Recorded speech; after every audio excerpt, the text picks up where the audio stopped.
Welcome to Half-Life 2, Episode 2. We are at the midpoint in our trilogy of episodes, which will conclude in Episode 3. To listen to a commentary node, put your crosshairs over the floating commentary symbol and press your Use key. To stop a commentary node, put your crosshair over the rotating node and press the Use key again. Some commentary nodes may take control of the game in order to show something to you. In these cases, simply press your Use key again to stop the commentary. Please let me know what you think after you've had a chance to play this, our latest installment in the ongoing adventures of Gordon Freeman. I can be reached at gayben@valvesoftware.com. I get about 10,000 emails each time we release a game, and while I can't respond to all of them, I do read all of them. Thanks, and have fun.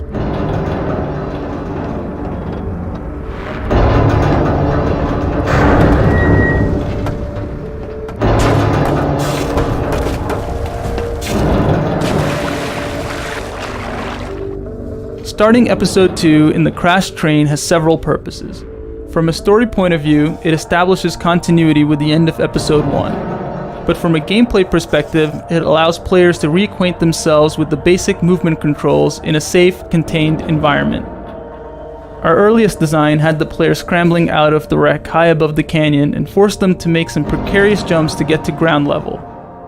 After seeing most playtesters fall to their deaths numerous times in the first 5 minutes of gameplay, we optimized for perceived rather than actual danger.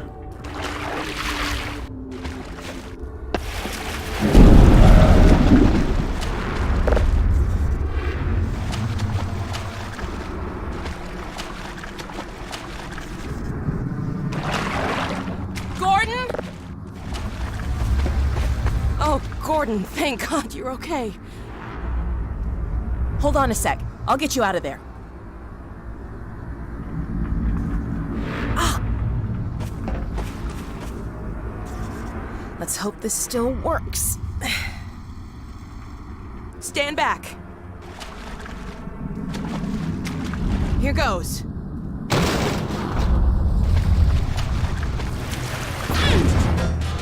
Wow. I forgot what a kick this thing has. Here, you take the gravity gun. You're better with it than I am. When I couldn't find you, I know. I shouldn't have worried. Well, we should keep moving. I'm sure the Combine haven't forgotten about us. I heard Vortigaunts a few minutes ago. Maybe they're still around. We've got a long way to go to find my dad. It'd be nice to have some extra help.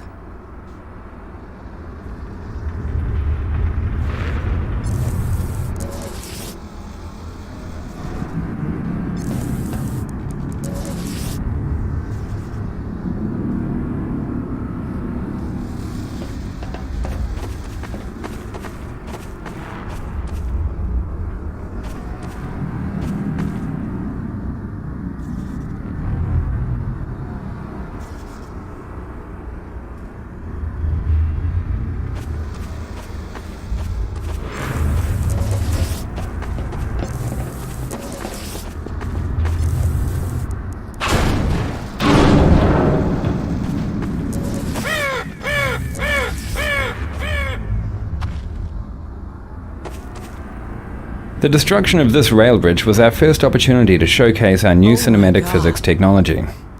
We wanted to convey to the player the scale of the train wreck, and the delicate balance the damaged bridge was left in as a result. The structural deformation of the twisted metal was modeled with the help of surface-based spring networks, driven by particle systems. In this case, we actually passed a rail car through the bridge and solved the deformation dynamically. For the collapse, we used an offline large-scale rigid body simulation, a technology typically reserved for the visual effects industry. In this simulation we have about 750 moving parts, calculated with coarse convex hulls. These in turn drove a skeleton network to which the high-resolution geometry was skinned. Particles were then emitted from the transforming geometry and calculated in-game.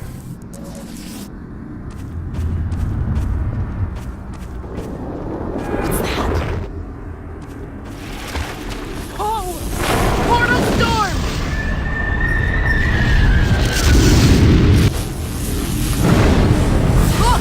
The bridge!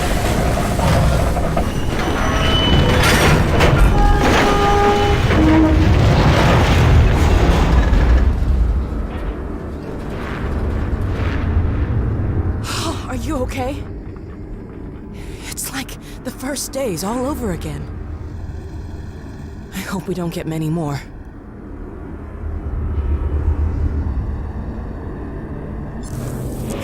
Having established the super portal as a threat in the opening vista, we decided it would make a useful landmark as the player traveled toward White Forest.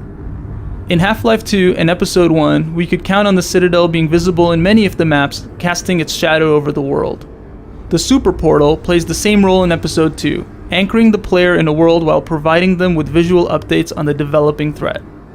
The addition of beam effects and portal storm shockwaves help bring the portal to life and make it more than merely a static background element. For the ominous mass of clouds which swirl above the destroyed Citadel, we devised a shader effect to give the impression of depth and complex turbulence. The actual geometry rendered for this effect is a single flat polygon, but through a series of pixel shader effects, which composite several texture layers, we are able to achieve the impression of realistic churning clouds. In the offline pre-visualization work that we did to initially define this effect, we developed a very realistic simulation with more than 30 layers of clouds. With real-time shader techniques, we were able to achieve an equivalent look while maintaining an interactive frame rate. The view of the ruined yet still dangerous City 17 is a good example of a classic Half-Life vista. Vistas are sweeping scenes where many elements of design come together. This one reminds the player of what he's accomplished in Episode 1 while setting up the threat that will hang over the rest of Episode 2. It establishes the mood with a stunning skybox and shader effects, shows off believable character responses, and also literally sets the episode into motion. When the player looks at the scene, a device called a look trigger sets off the portal storm, which causes the bridge to collapse, using Valve's new cinematic physics, which we'll be showcasing throughout the episode.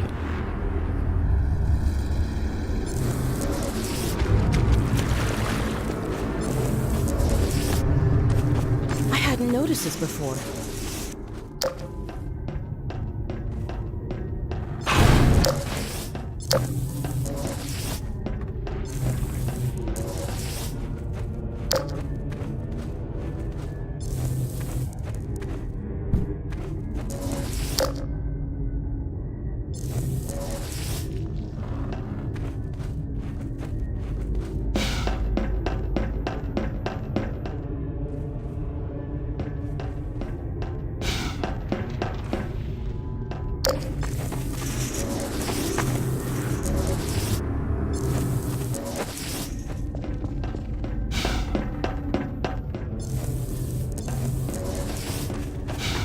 I wouldn't be surprised if the rebels use this place.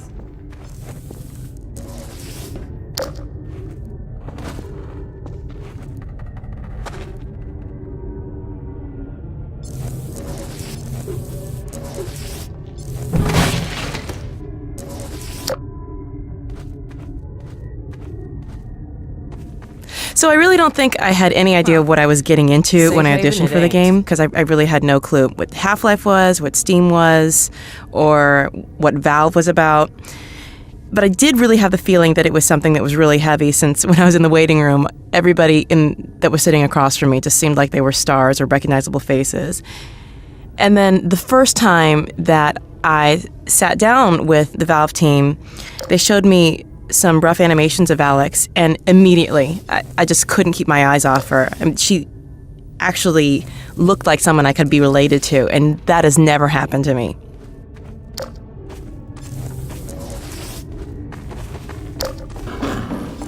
Zombies. I got them.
Okay, a communication center.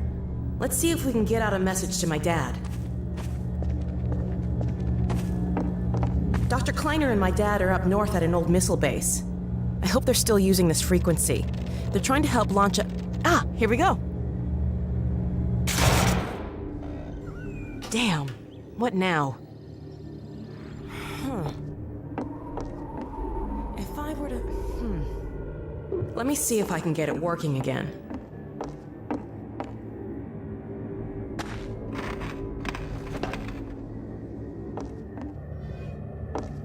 What a mess. This could take a while. Hey, if you have any blinding insights into how to fix this, go for it.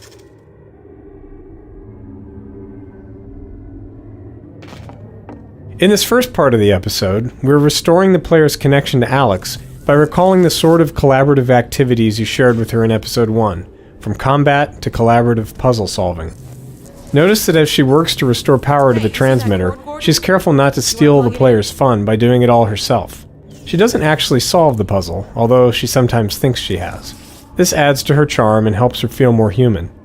Of course, the reason we're doing this is so that you will care when bad things happen to her. This transmission scene was added fairly late in development, after hearing from playtesters that they weren't sure where they were going or why.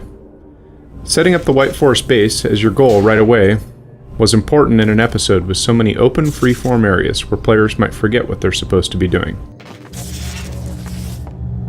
Thanks. That did the trick. Now, to check in.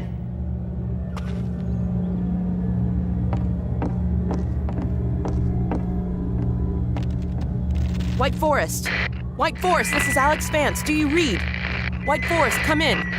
White Forest, are you there? Alex! My goodness, is that really you? Yes, and Gordon too. We're okay. We made it out of City 17. Alex, thank God. I can hardly believe it. Don't worry, Dad, we're fine. But something really strange is happening with the Citadel. Oh yes, we've been monitoring the situation. The raw discharge of the meltdown has been focused into a coherent beam of portal energy. It's the Combine. They're trying to open another gateway. Yes, what you're seeing is the infancy of a super portal. If it attains full strength, It'll be the 7-hour war all over again. Except this time we won't last 7 minutes. My God. Gordon, what if that's why they were sending so much data from the Citadel? So that... data from the Citadel? In the control room, they were feeding huge volumes of data directly into the core destruction sequence. Magnuson, did you hear that? I'll bet it's the Combine portal code. Yes, I'm not deaf. I downloaded the whole packet. They've been chasing us ever since. Well, of course they have. You see, Kleiner, it's the linchpin of all of their plans. Well, I can see that. I never said... Somewhere in that sequence, they would have had to establish a connection with the far side. What you have there, young lady, is the specific contact code for the Combine overworld. Good God. Now, if I am right about this, and I have no reason to doubt myself, you are carrying the very code Dr. Mossman had hoped to recover. Now, how soon can you get here? Well, we'll have to get our bearings, but we can definitely... There is no time to waste. We'll need to step up the launch schedule. And now, as soon as you get here with the signature data, we'll encode the satellite and get the damn thing into orbit. Get here as quickly as you can. Dad? Dad! You're breaking up! Come in! Dad, are you there? Dad! Continue surface sector sweep. Remote compliance. They're still tracking us. Exterminate. We need to keep moving. Passive signature imprint. Mandate sublevel restrictions. Come on, this way.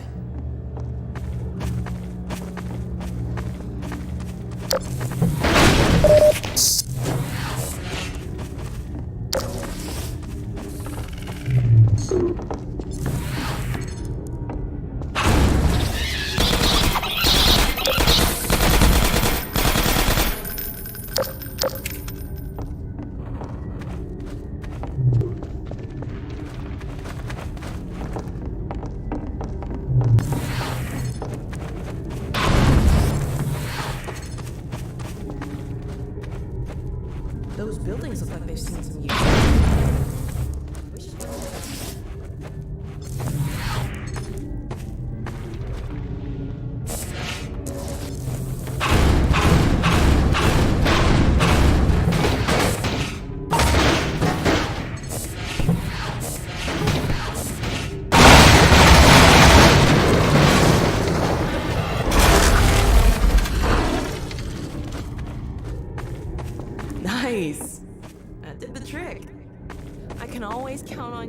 find a way through. Dr. Magnuson has an old rocket up at White Forest. He's been hoping for the day when he could launch a satellite to tap into the old... What was that?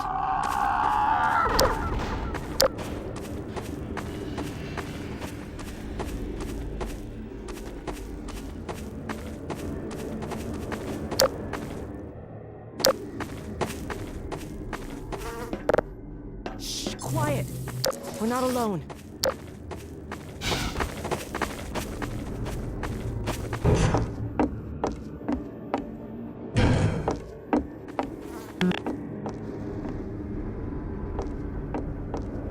Hey, can you...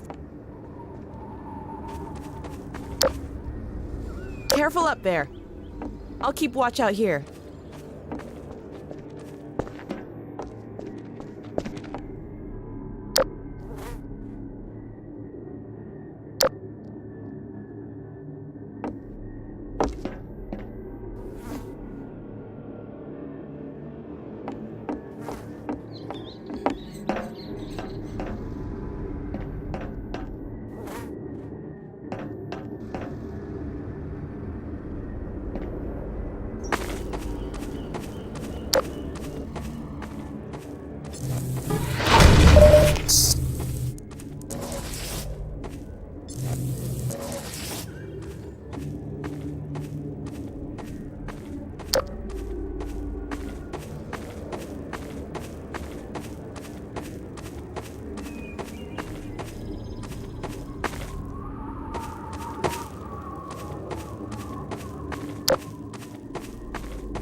That worked.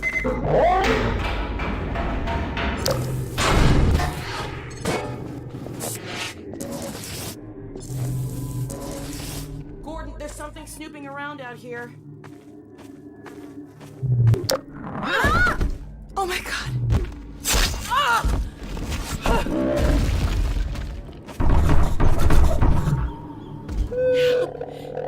Gordon.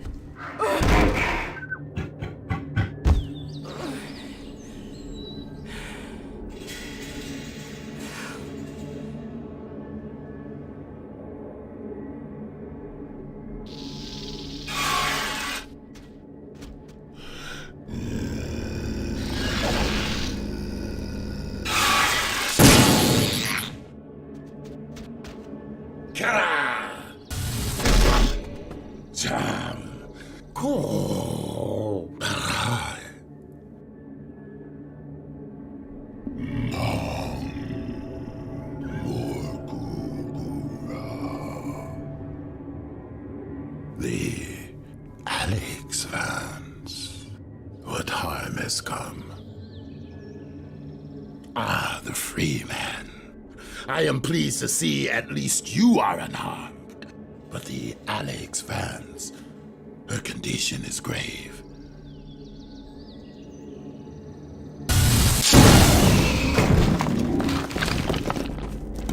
Healing her will require more than I alone can conjure. Let me summon my kin.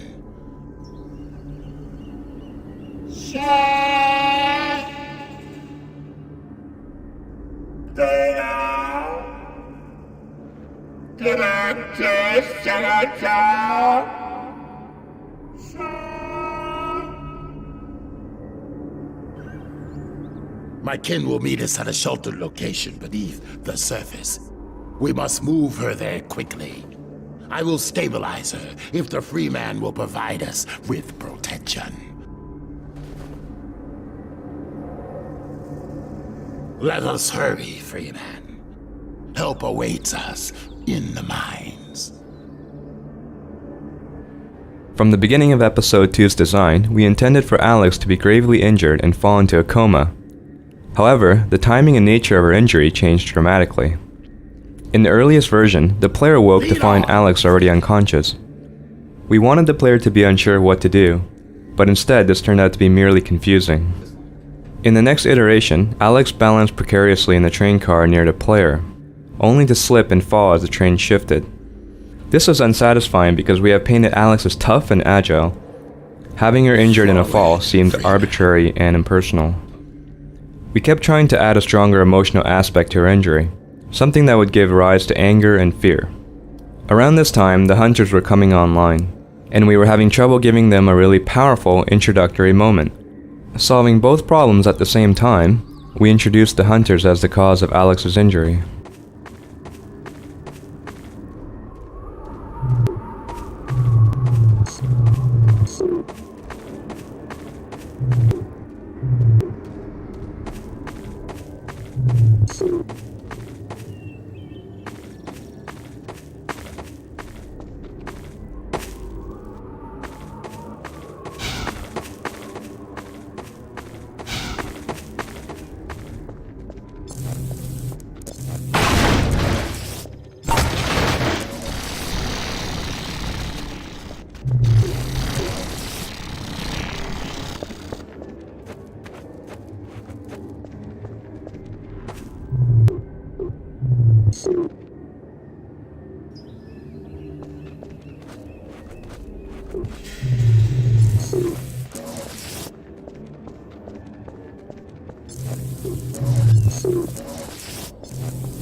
Perhaps the Freeman can restore this elevator's functionality. Use care, Freeman! Press on, Freeman, if you are able. I will take her to the pit by another path.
Minor fracture detected.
Warning.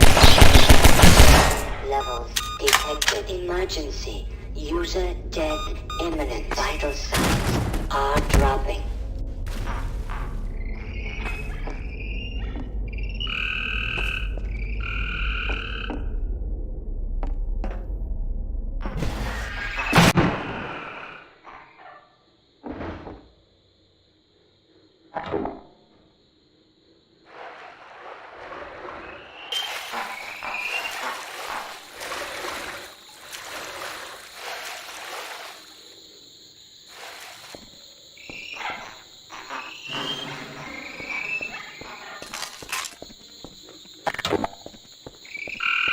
In early tests, playtesters didn't realize that antlion grubs drop health nuggets, since they tended to pick up the nuggets by accident after squishing the grubs. In order to showcase the feature, we placed a grub on the far side of this webbing. When a player breaks the web, they squish the grub and send the nugget rolling. Most players chase the nugget and naturally understand how to exploit grubs in the future.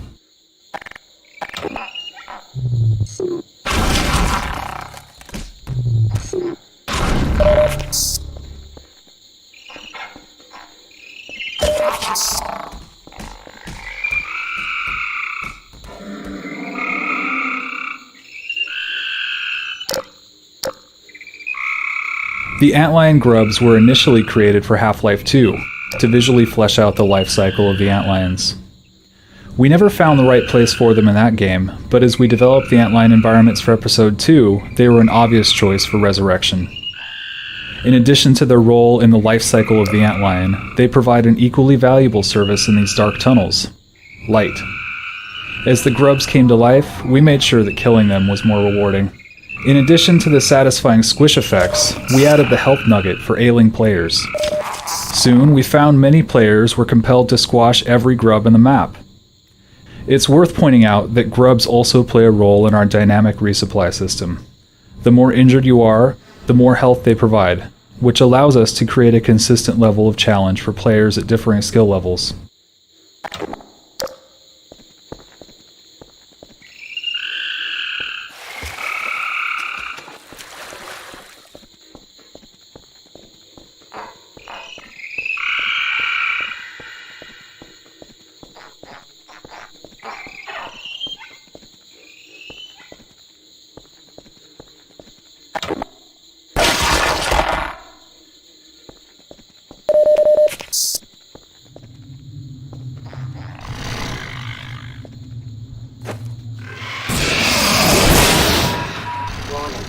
Blood toxin levels detected.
Warning. Blood toxin levels detected.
Warning.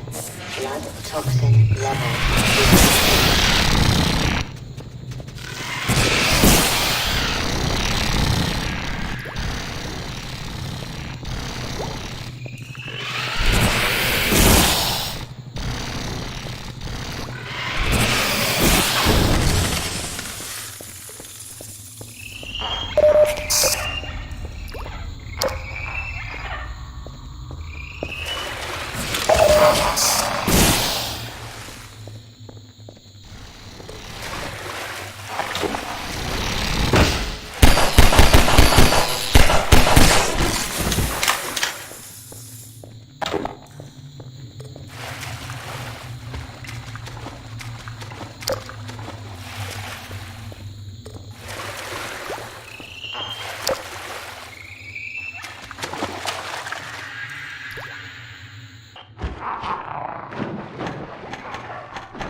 You idiot. That's Gordon Freeman. The Vortigaunt said he was on the way. Dr. Freeman, Alex Vance is over here. The Vort's trying to patch her up.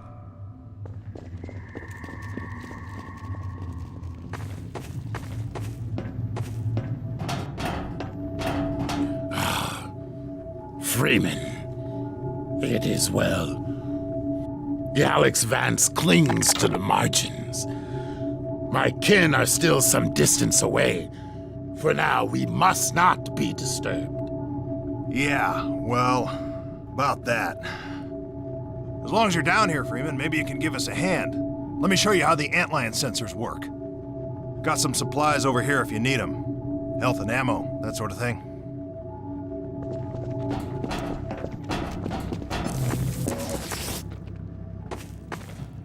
This sensor will light up if an antlion's coming down this tunnel. More lights mean more antlions. When a tunnel lights up, we move a few turrets in front of it. Pretty simple, eh, Doc? Hey, Doc. On your way here, you weren't followed, were you? Don't listen to him, Doc. We're on edge because this place is riddled with antlions. The Vort says as long as we don't step on their grubs, they shouldn't hear us this far from the nest. Yeah, well, that's a theory I'd rather not test. We're down to our last 2 turrets, and even these are held together by baling wire and duct tape at this point. Nice to have them in a pinch, but I wouldn't exactly trust them with my life. Hey, Griggs, you might want to show Dr. Freeman where we keep the supplies, huh? Oh, yeah. Down there by the Vort. Everything you need for doctoring. They're coming! One light! Let's move. We have to defend the Vort.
Freeman, but things were pretty quiet until you showed up.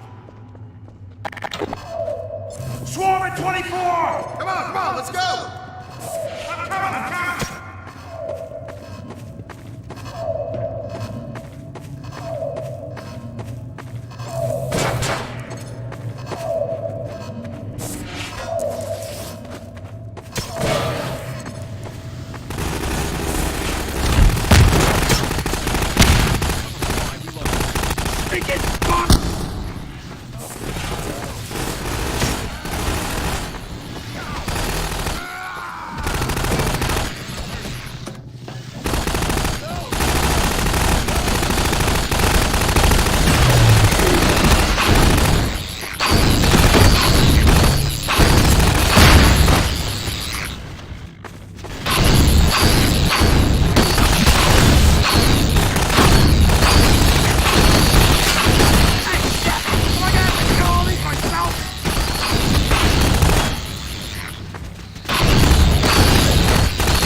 Let's just stay here. We got 36. You handled well, Doc. Hey, you see a bug on me, how about you try to get it off next time? I didn't see it. Yeah, no, sure. They're only like 5 feet tall.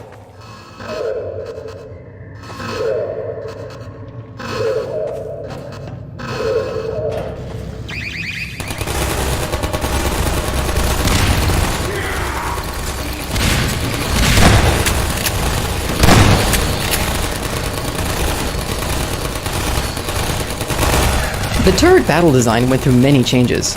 Early stages had the player controlling 3 turrets and not ever having to fight antlions directly. After playtesters complained of not having anything to do during the battles, we changed the number of turrets to leave the player underhanded when in later rounds all the tunnels are active. This creates a better mix of resource management and combat. Later, we added this tweaked version of the hopper mines to give players yet another tool for fighting the onslaught. We got the breach. Hey, Doc, you cover 24. Oh God, they're coming from everywhere. More 12.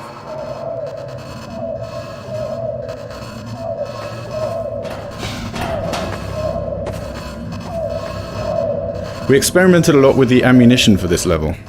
Originally we had a single ammo crate containing submachine gun bullets, positioned down near the elevator. Playtesters, however, seemed happier using a shotgun in this battle, so we added a crate full of shotgun shells and moved both crates to the top area, so players could easily trade off between different styles of gunplay.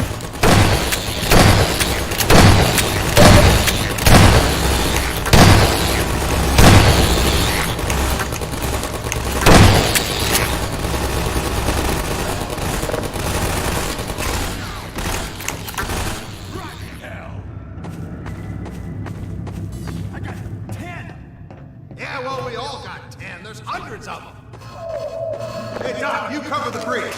There are 12. We got 24. What's wrong with that? Griggs and Sheckley's comment about not stepping on the grubs was originally intended for comedic effect, and to suggest that, as usual, Gordon Freeman had brought trouble in his wake.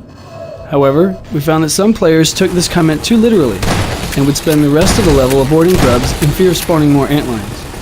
We experimented for a short time with making this an actual mechanic, bringing in antlions whenever grubs were squished, but this had several negative results. It made the tunnels far too difficult, and cancelled out any benefit the player got from squishing grubs for health. We decided to keep the grub behavior simple and rewarding.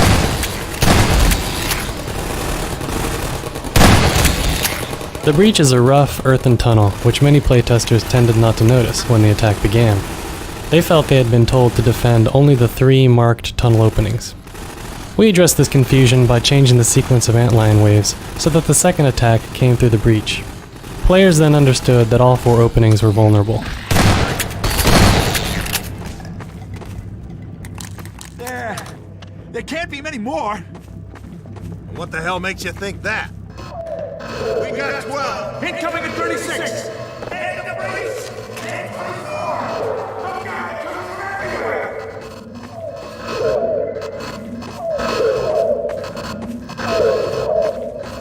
Griggs and Sheckley started off as minor characters who were just used to explain the setup for the turret battle. Once done, they died fairly quickly, leaving the players alone to fend off the antlion swarm. We found this left players unsure of their defensive strategies and would force them to visually survey the cavern before setting up defenses. So we made the 2 characters stronger and had them yell out their state to players, and even suggest what openings the players should cover. This gave players extra time to set up a defensive strategy before the antlions arrived. This also let us ratchet up the intensity level by slowly heightening their reaction to the threats. Once we realized this worked, we decided to separate the characters and create an Abbott and Costello-style team to do little bits during the downtime the players were using to set up their defenses. We ended up with entertaining character moments that also cued the player on game state and events.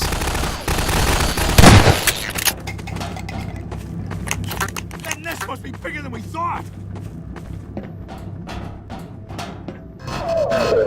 2 lights. We can't hold on much longer. Take 36. Got to watch all the tunnels, damn it!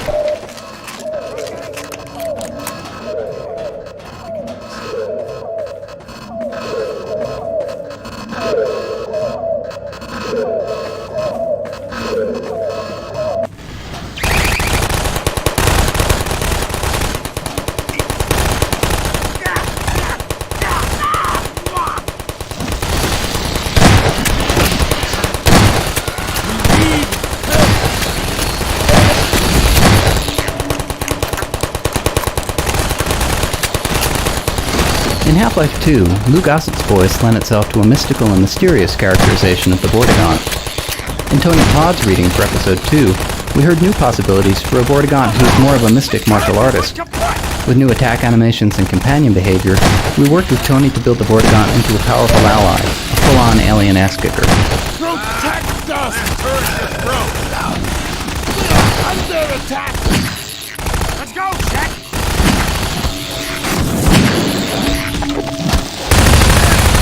See that?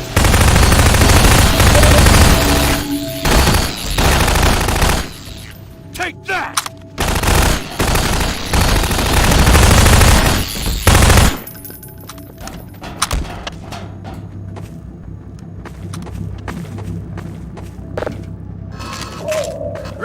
We got 3 lights! Why are there so many?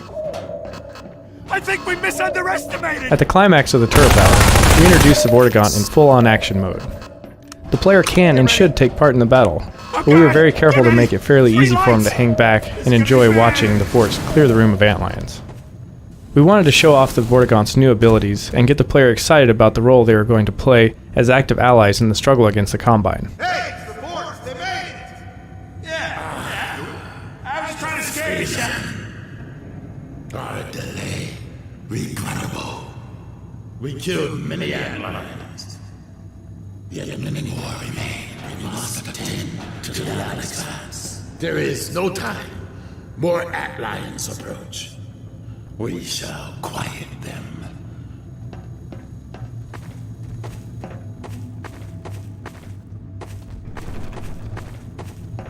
In Half-Life 2 and Episode 1, players learn that turrets will always attack them, unless they are reprogrammed by allies.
In Half-Life 2 and Episode 1, players learn that turrets will always attack them, unless they are reprogrammed by allies. We needed a new visual way to instantly show that these new turrets are also allies, and decided to hark back to the aircraft nose art of World War II. The elaborate turret design also hints at how bored Griggs and Sheckley must have been sitting down here by themselves. Of urgency. The Alex Vance. Her injuries are grave. This will necessitate deep submersion in the vortices. Indeed. We require the larval extract. Oh, yes. The extract. Yes. Agreed. I will make the journey to seek the extract, deep within the nest, in the sacred nectarium. But I cannot hope to bring it back alone. We must remain to keep the Alex Vance alive. Please, Freeman. Join me. Yes, take yes. Freeman. There is no finer companion. So well stated.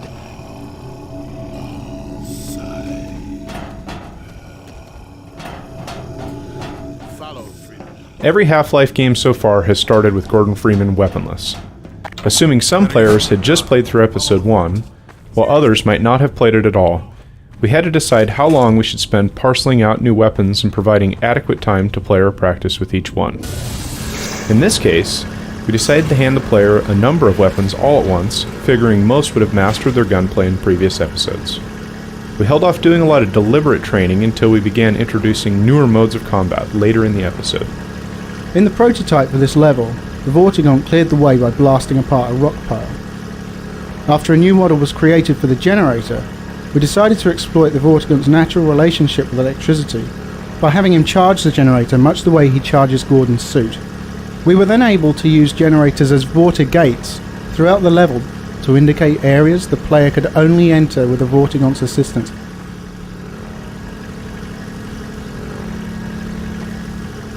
One of the three main themes for Antline areas, the mines were a plausible setting for light sources, mechanical obstacles, and resupply. Visually, the mines offer good contrast to the natural cave areas and the more organic spaces the worker antlines have carved out with acid secretions. This body is yours to command. Lean on.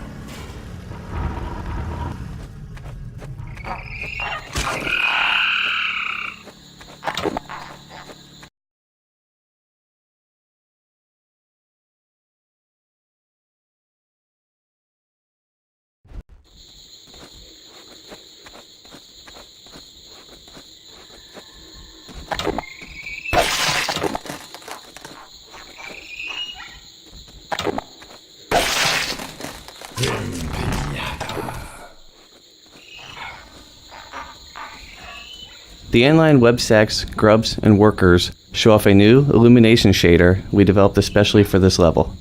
We began with concept art for the web stacks, modeled those, then added the material parameter that allows the model's self-illumination to be modified based on the angle at which the player views them. The end result is an object that looks lit from within by a weird volumetric light.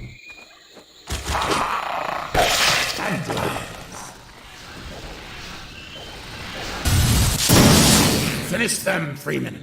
I have disabled them. Now, attack!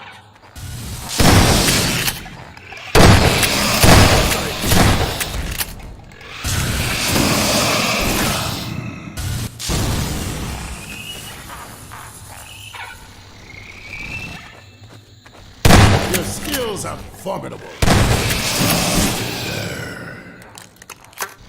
We wanted players to work cooperatively with the Vortigaunt just like they did with Alex in Episode 1. We didn't want to make the Vortigaunt too powerful or he might take away from the player's fun, but we also wanted him to be a good ally to have around. One solution, shown in this scene, was a shock attack where the Vortigaunt would stun a group of antlions so that the player could finish them off.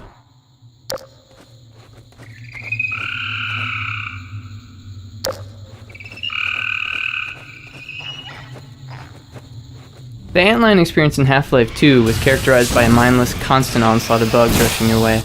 We devised the antline worker for Episode 2 as a way to add depth and variety to the underground sequences by leveraging new types of gameplay.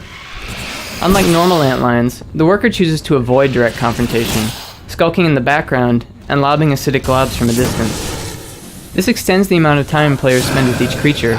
By contrast, an encounter with an ordinary antline is over in seconds. The spitting behavior was derived from the bull squid of Half-Life 1, but was updated to fit the more physical world of Half-Life 2. To that end, the spit globs are not merely sprites, but physically simulated objects, flying through the air along realistic trajectories.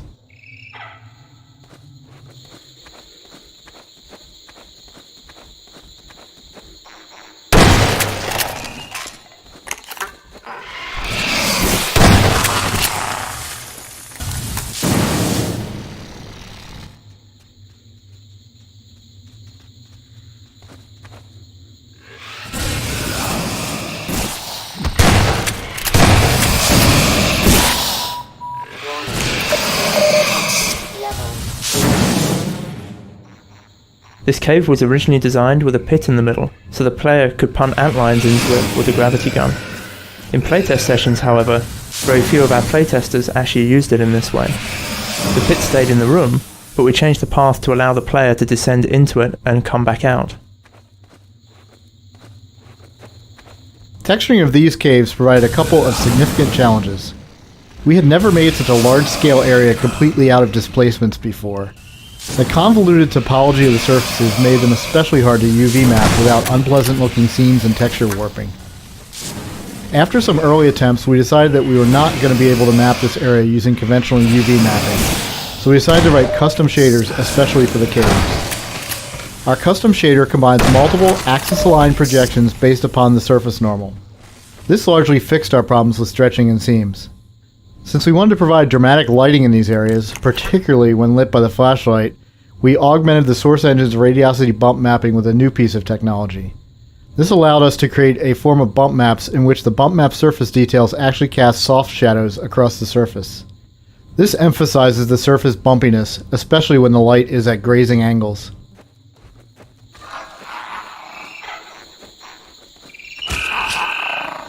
The antlions are keen to our presence. Expect ever greater resistance as we proceed.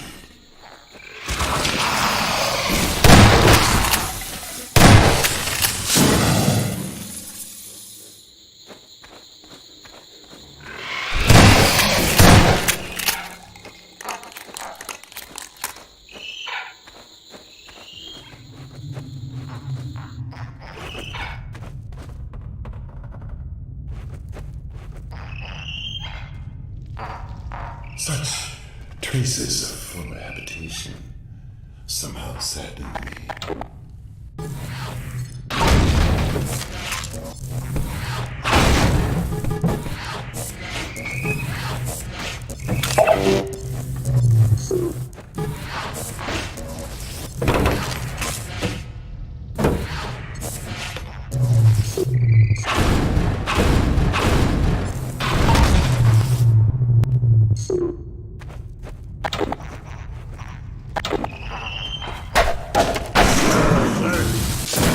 Tether is cut.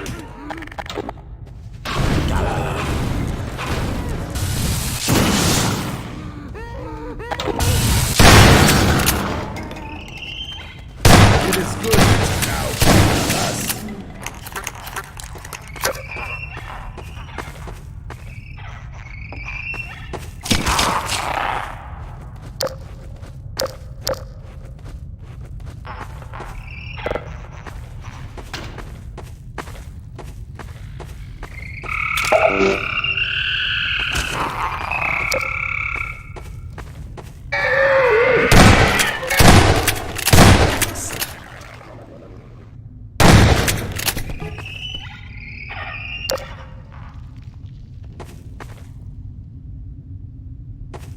Wherever possible, we try to mine our robust physics engine as a source of novel puzzles.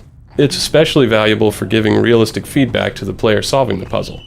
In this scenario, we designed the elevator to sink slightly whenever the player steps on it, giving instant intuitive feedback that it reacts to weight. This made it far more likely that the player would understand that he was dealing with a counterweight puzzle.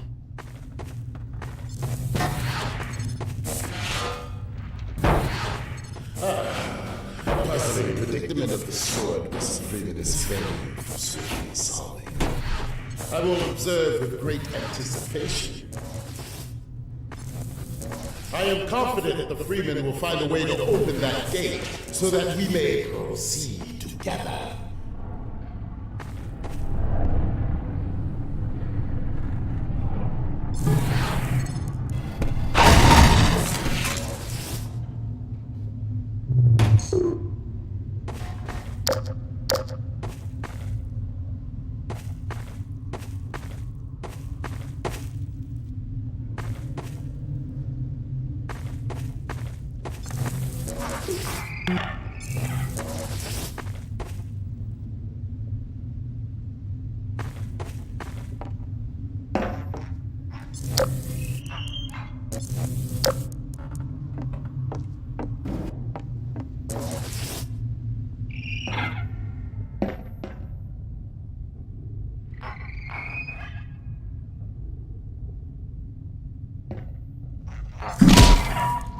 Major fracture detected.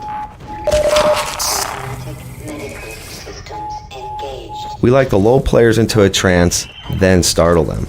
Here, we convince players they are expected to explore and solve puzzles for a long time. Then we abruptly change the mode of gameplay by throwing grenade-lobbing zombines at them.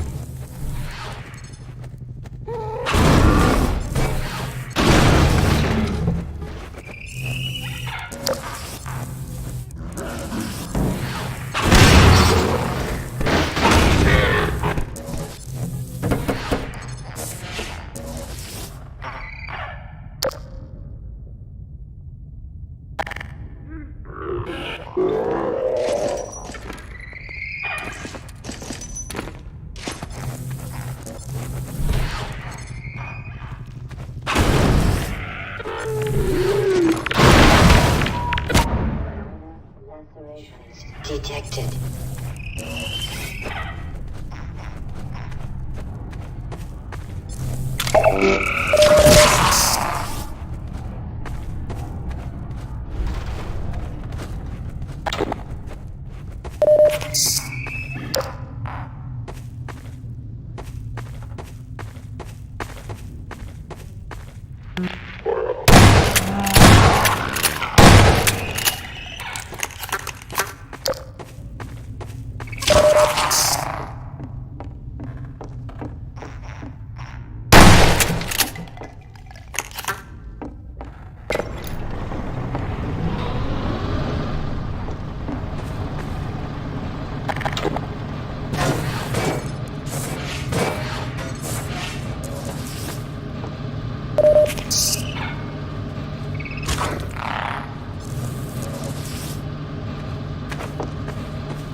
Companion.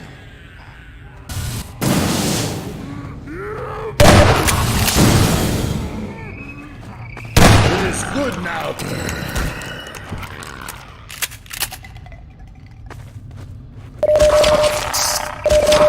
Pity the generator that requires a Vortigon to operate.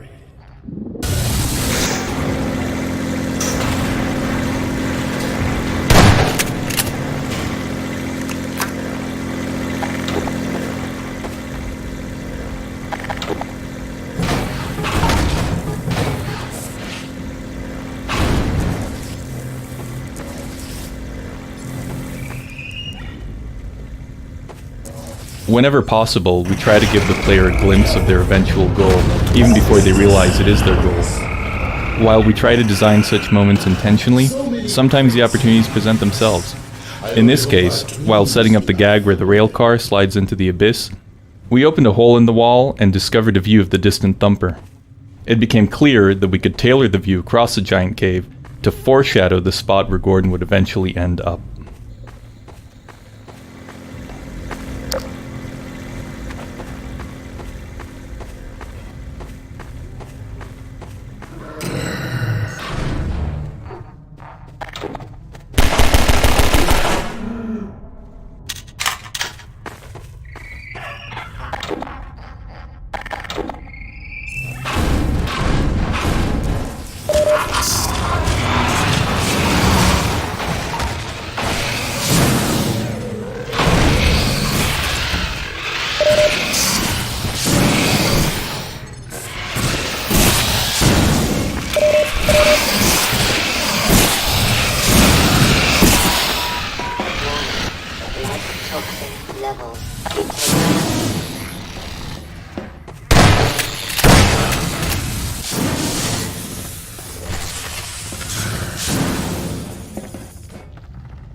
What next in the parade of constant obstacles?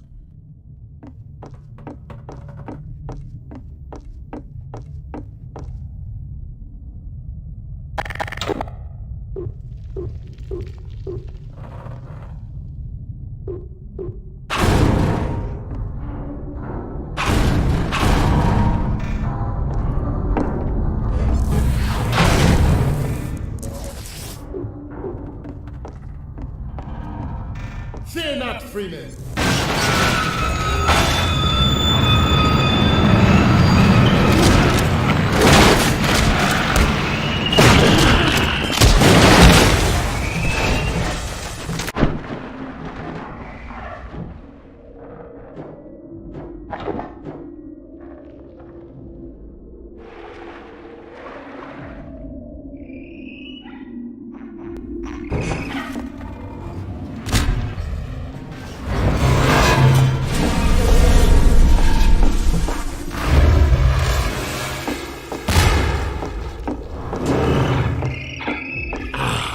No pit would be complete without a Freeman climbing out of it.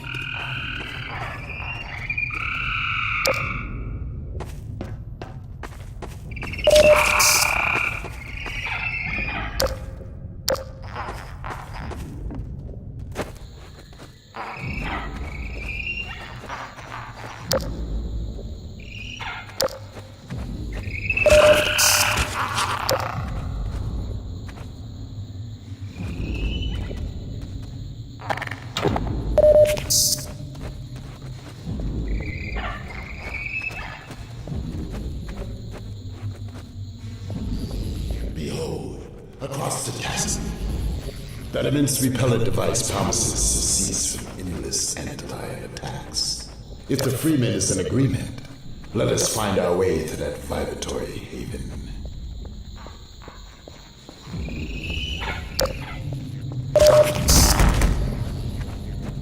A vibratory device. These are most effective at intelligence. As a Freeman.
you have summoned the lift!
The Vorticon's Dispel attack is a radial explosion that takes out a swarm of antlions.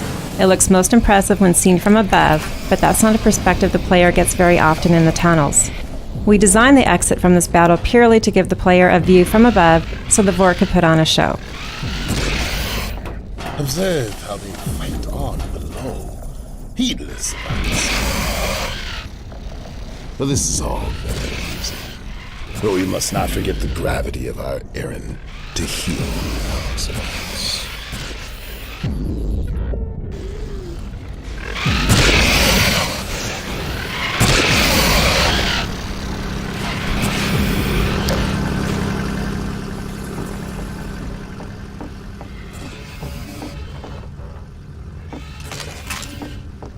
A poignant scene. An eternity's repose. It brings peaceful thoughts, does it not? Originally, this room came directly after a long stretch of combat with antlions, and opened up into more of the same. Players who opened the door were faced with another swarm, which they were expected to clear with a whole bunch of handy grenades.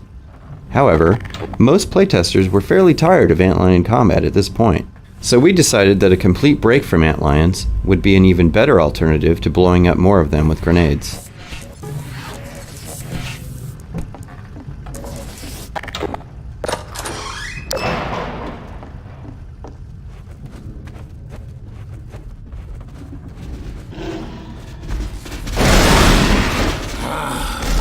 The ancient retrieving the extract may not be unchallenging. The Guardian's presence guarantees the names of larval clusters. They are commonly posted near the young. A glimpse of the Antlion Guardian in this level sets up anticipation for the more extended confrontation in upcoming areas. The player needs to know what he's getting into so that the Vortigaunt's warnings will all make sense.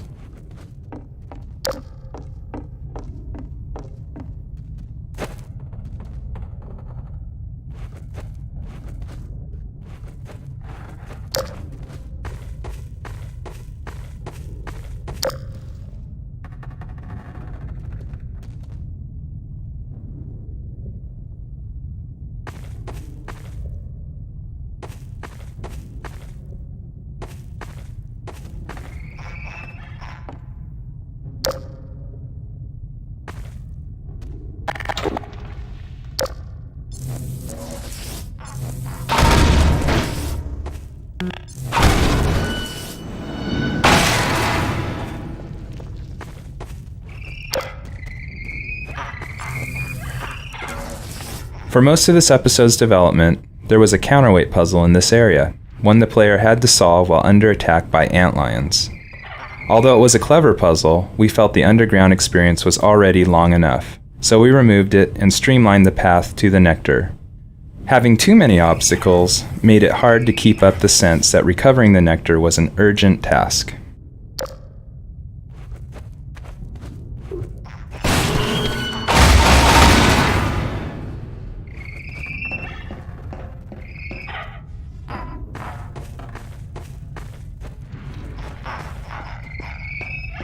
The grubs are nothing if not succulent.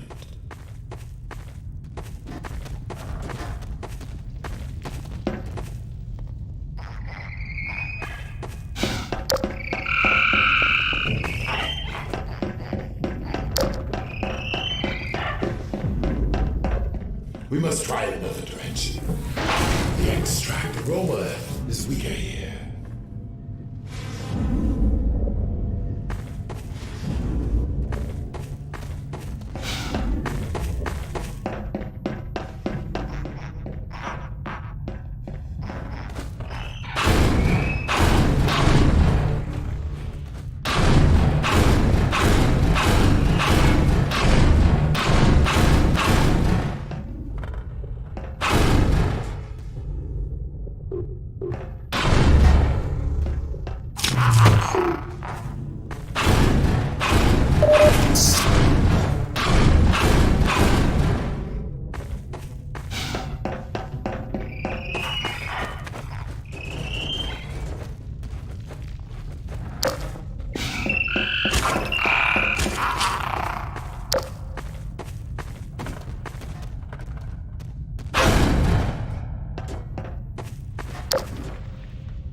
A wind from below bears the scent of extract. The stuff we seek lies at the bottom of this pit. This shaft connects to the chamber above, where my kin sustain the Alex vats. Once we have the extract, we can rejoin them quickly, provided we can restore elevator function. But how? How shall we descend? Until we added the wooden landing here, players were very reluctant to jump down into the elevator shaft. Some playtesters went all the way back to the previous level looking for another way down. In the days of Half-Life 1, we depended on players jumping willy-nilly down every elevator shaft they encountered. But over the years, they've learned to be afraid of the things we tend to put down there.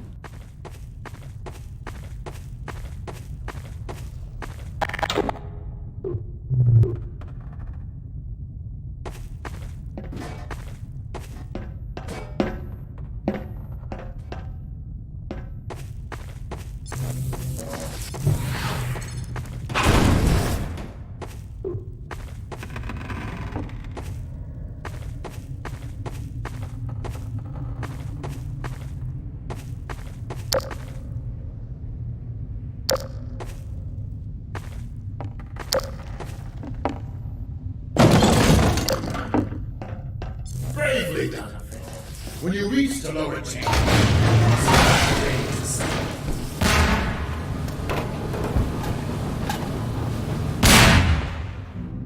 remember, do not kill the Guardian, or the extract will be ruined.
One of the major graphical enhancements we made to the source engine for Episode 2 was the addition of shadow mapping for the player's flashlight.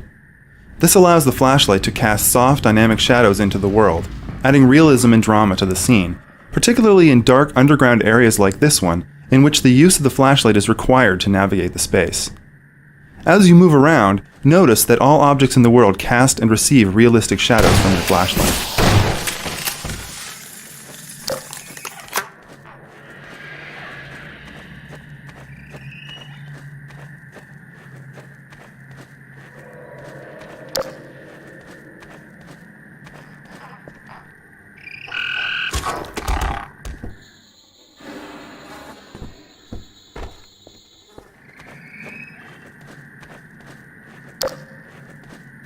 Early versions of this area had serious problems. It was brutally punishing and unfun. We were trying to make an experience about timing and tension, but playtesters perceive this as another boss battle. But without physics and explosives, there's no way to kill the Guardian. They would empty all their ammunition into him and die horribly over and over before giving up and running away. They hated it. Our first solution to this problem was to add an arena immediately before the maze, where we hoped players would use up most of their ammo and on headcrabs and barnacles and not even try to shoot them. But clever players managed to lure the headcrabs into barnacles and rush past while the barnacles were feeding, arriving in the Guardian's lair with plenty of ammunition and again, the false impression that they could kill the boss. In the end, it was necessary to have the Vortigaunt tell the player, "Remember, do not kill the Guardian or the extract will be ruined," therefore justifying why you wouldn't be able to do what we didn't want you to do and what you couldn't do in the first place. This area is really fun now. The battle is almost exactly like the original layout. The big difference is that we're communicating our expectations to the player, rather than having them learn by dying.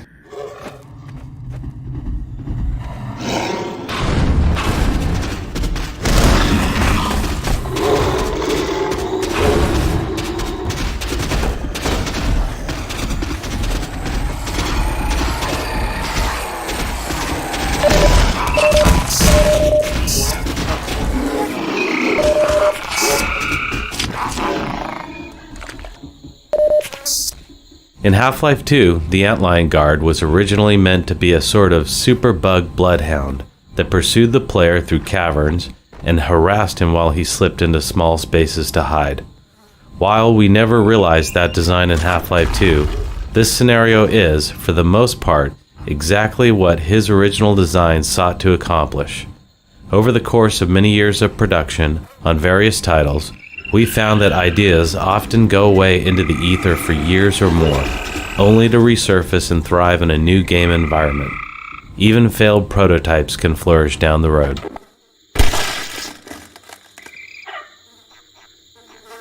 Before we simplified the path through the Guardian's lair, we allowed a right turn at this junction, leading the player right back to where they began.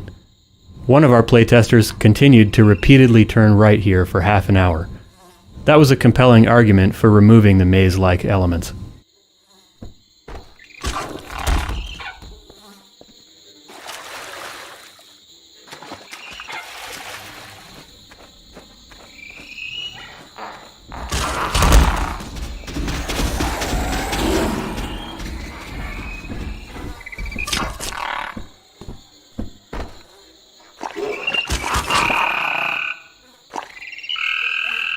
The antlion tunnels, carved out by worker antlions using their acid secretions, make up the third of 3 subterranean spaces with a distinctive visual style, man-made mines and natural cave formations being the other 2. The presence of crawl spaces was dictated by game design, but they evolved into chambers that fit logically within the life cycle of the antlions. Here, the young grubs can develop and feed in safety, although, conveniently for the player, they cannot digest useful items such as health kits.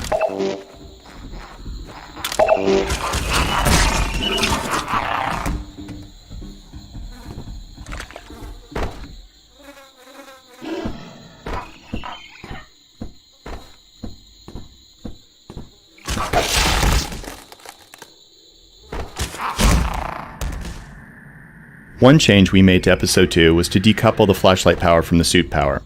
Playtesters constantly had their flashlight on during the guard chase sequence and were unable to sprint to safety because the flashlight drained their suit's sprint ability. We wanted players to be able to outrun the Guardian with their flashlight shining. Sometimes we are forced to make trade-offs between conventions we've established in earlier installments and gameplay we need now. It would be silly to not have cool-looking underground passages just to keep flashlight behavior consistent until the end of time. As for the rationale within the story, players might assume this new feature was apparently the result of damage sustained in the train crash.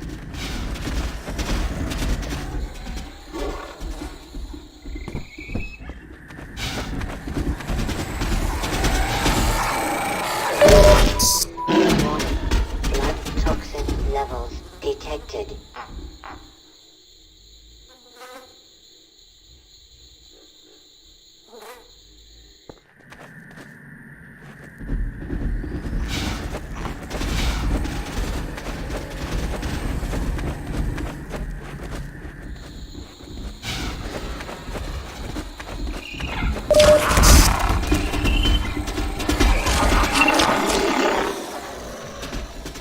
In earlier versions of this map, the tunnels here were more maze-like, with branches, loopbacks, and dead ends.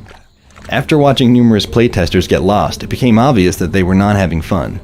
We simplified the paths and added a number of one-way choke points.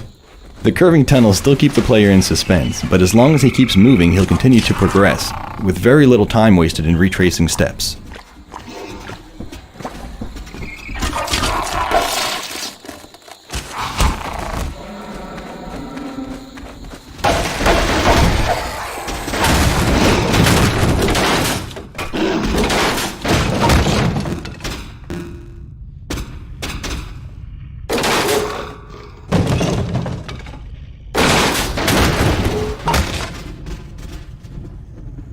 In early versions of this map, the player was allowed to drop straight to the bottom of the shaft. Nobody ever saw the Guardian break through the boards. Therefore, we added a small floor area and required the player to turn around to break more boards, making it much likelier that players would see the Guardian's attack.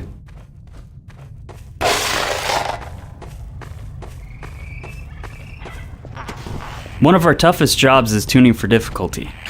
There are all kinds of ways that sloppy game design can make players miserable when they're supposed to be enjoying themselves. If the player's laughing as he dies, it's a good sign. It means the death is perceived as part of the entertainment experience, that the player died fairly and not as a result of poor design.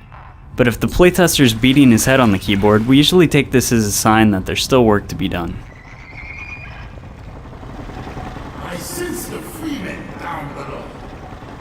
Activate the elevator, that we may reconvene. This puzzle proved surprisingly difficult for many players. In an earlier version, not only did you need to find the spare gear, but this elevator was connected to a disabled generator that wouldn't operate until you also attached a crank and jump-started it with the gravity gun. Although it sounds simple, most playtesters got stuck here for many minutes. We kept simplifying until we hit the version you see here. At various times in development, this gear was loose in the environment, tucked in a dark crevice, hidden in a small box, or lost in the bottom of a flooded pool. One playtester, unaware of his low health, actually drowned in 2 feet of water while retrieving the gear. We realized that attaching the gear to a chassis identical to the engine motor was the best way to help the player make the connection between this gear and the empty space on the other assembly.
Descend. Abide a moment longer, that we may proceed together. Freeman has done his task magnificently. The scent of rhyme perfection beckons. Follow Freeman while I travel to the source. You have done the hardest work, admitting entrance to this chamber. Truly, the life of Alex Vance is in able hands.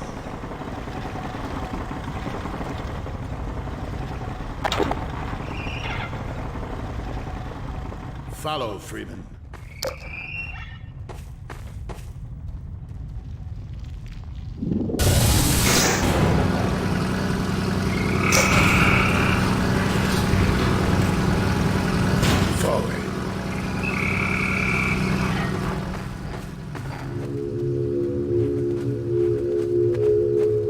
We had wanted to implement a generalized particle system for quite some time. Such quantities of an eye, such a heady aroma. Turd, langer, jalater, gum,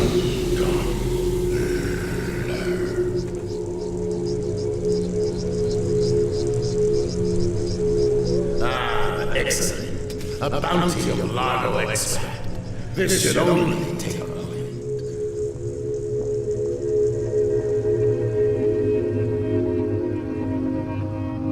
We had wanted to implement a generalized particle system for quite some time, and let us return now to the Alex Vance.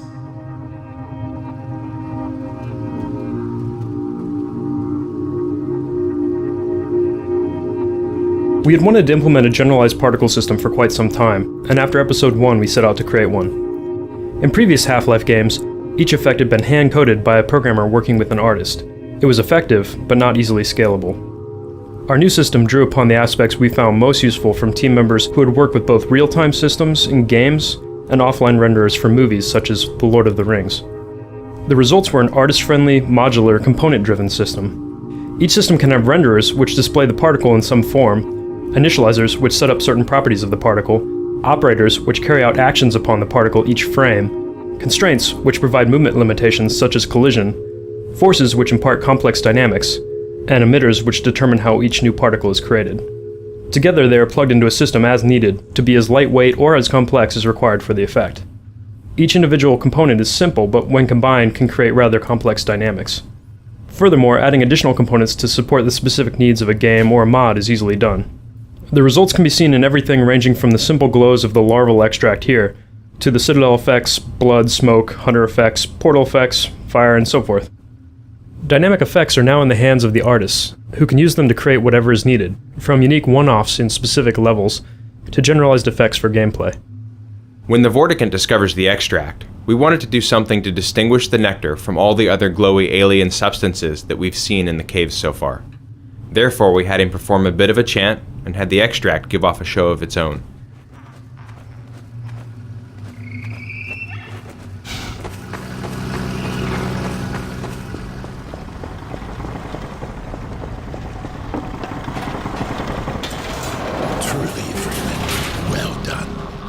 You bear some traits we thought innate to Vortigine. Antlion husbandry was once our ancestral practice. The creatures exude many valuable compounds, but the extract is the most prized by far. It dissolves the false veils that divide the vortessence. All this you shall witness when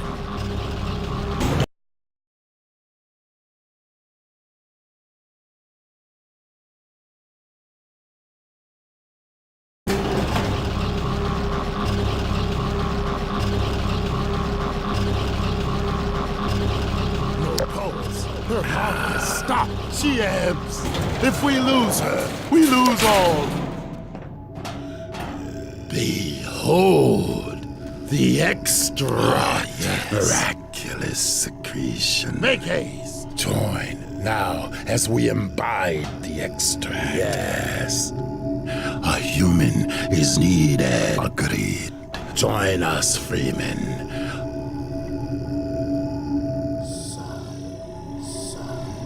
We weave the Freeman's life with hers. Yes, there is a quickening. Hope's portal, this bond between you.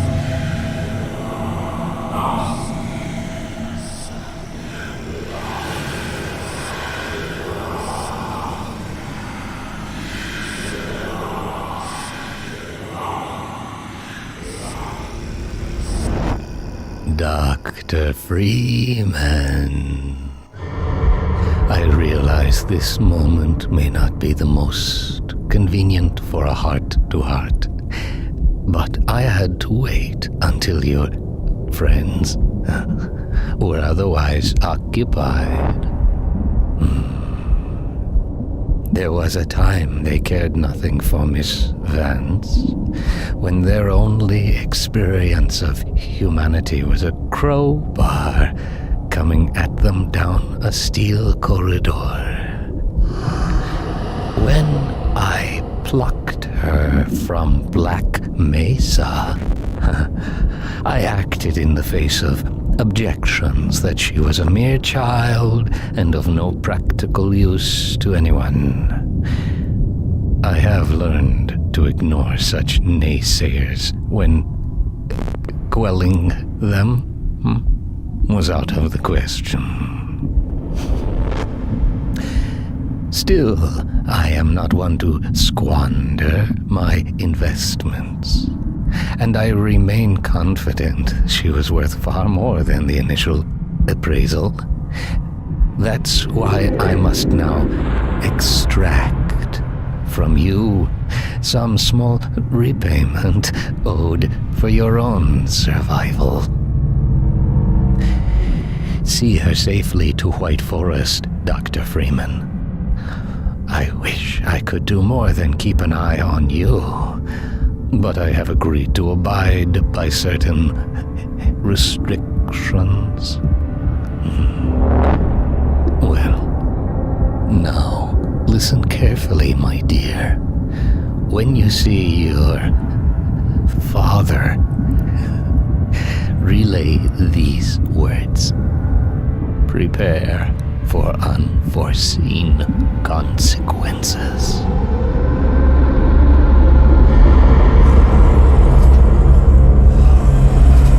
She stirs. Her vocal form has regained integrity. We have a very immeasurable loss. Oh, God. Lie still. Oh my God. I thought for sure I was dead. The Combine Hunter's caused traumatic injury. A hunter. So that's what it was. We knit shattered bone and restored circulatory integrity. Yet it was a free man who retrieved her vortessence. Yeah, that's Gordon. How long have I been out? A matter of hours. Hours? We've got to get moving. A moment longer. But we have to get to White Forest. It's vital. No fear. We will put you on the right road. Now, try carefully to rise. Whoa. I don't know what you did, but I have a feeling I'm lucky to be here. Come then. I will get you on the path to White Forest. Come on, Gordon. Next to me. One of the most significant story meetings we had near the beginning of episode 2 concerned how much we were going to reveal about the G-Man. Once we'd decided exactly how much to explain, we had to come up with a way of revealing it. Alex's healing sequence offered the perfect way to pull Gordon out of mundane surroundings and put him in a realm where the G-Man can speak to him directly, but dialogue is only one of our tools for narrative. By blending images from the past, the present, and the immediate future, we continue to stitch together the Half-Life story over time. Gordon, get in. We make clear that the events We're at not Black leaving Mesa without you. continue to resonate, and we draw the strongest connections yet between Gordon, the G-Man, and Alex and Eli Vance. We sometimes use sounds to set a mood rather than to literally underscore the on-screen action. The G-Man sequence you just saw, for example, relies heavily on the use of abstract and ambient sounds. We wanted the soundscape to have a deadened, internalized quality that you get from putting your hands over your ears. So we started with recordings from inside the womb. We're not leaving If you listen without closely, you can hear the internal gurgling noises as well as muffled heartbeats. We've got We to then get to added White various other Forest. effects around the rhythm of the heartbeat, plus long-tailed reverbs. None of the door or transition effects are literal interpretations, but are obscure metal and feedback sounds created to work in sync with the observable actions. So all of these things contribute to the scene's dreamlike quality. We will continue our hunt for advisors. Farewell. Go safely. Travel well. Good luck out there! Okay, Freeman. Be adequate. What the hell does that mean, anyway? I don't know. Sounds like something the Vorts would say.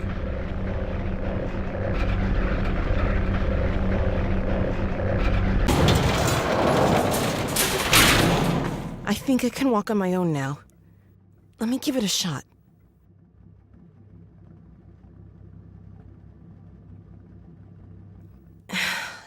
Yeah. Stiff, but I think I'm okay.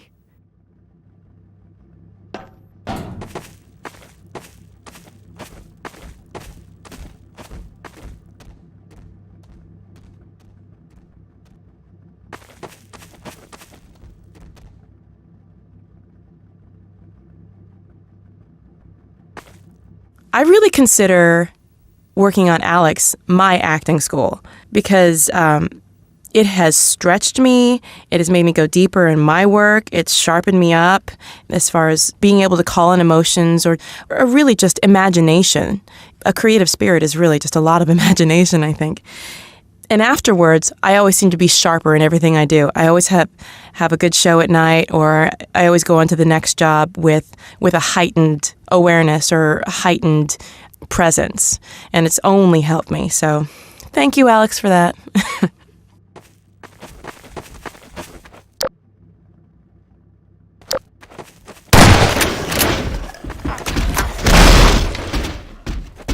Whoa! That was a guardian. Somebody must have done something to piss it off. The Guardian is enraged over our theft of the extract. If it tries to hinder our progress, we will have no choice but to kill it. You messed with its eggs? Oh, no wonder it's mad.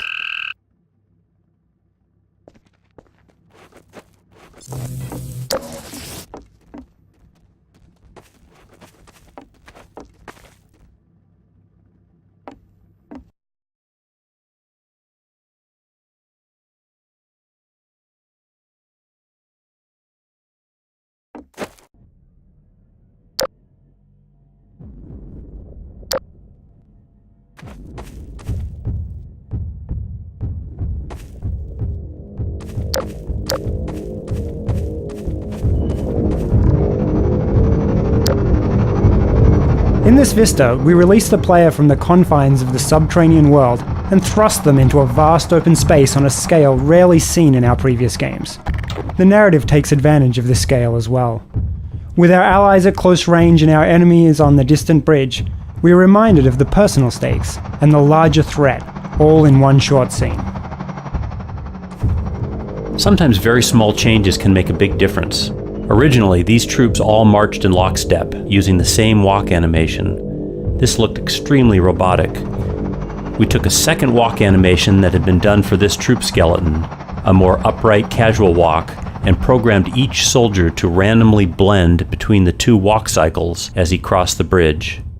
This 30-minute change made a huge difference in the scene.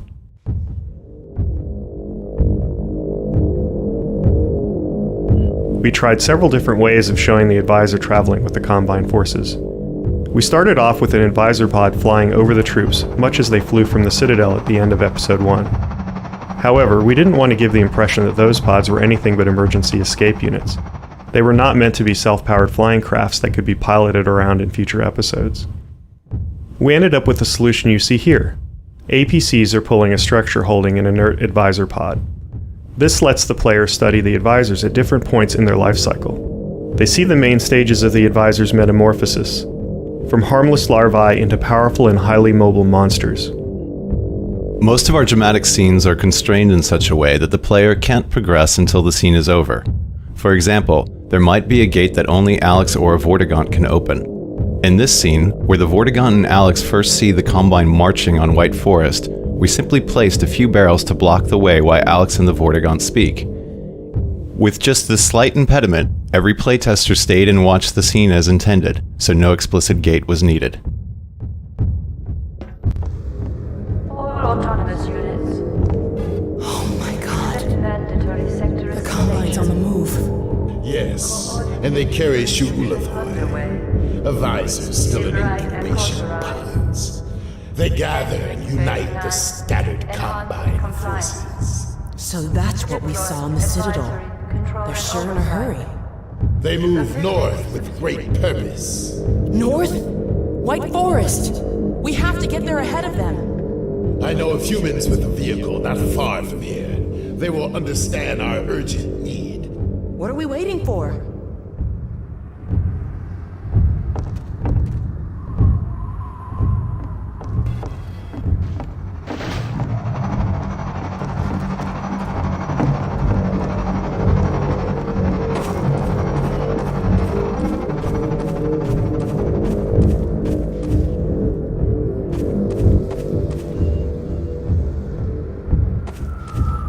Alex's model underwent some upgrades for Episode 2. We added 2 new holes to her jacket, courtesy of a hunter, and dirtied her texture up a bit to show wear and tear. We also increased her polygon count, and to help with her jacket, we added shoulder blades to her back so that it flexes better when she lifts her arms. Additionally, we reconnected her belt, so that instead of being rigidly attached, it now flexes and slides around more.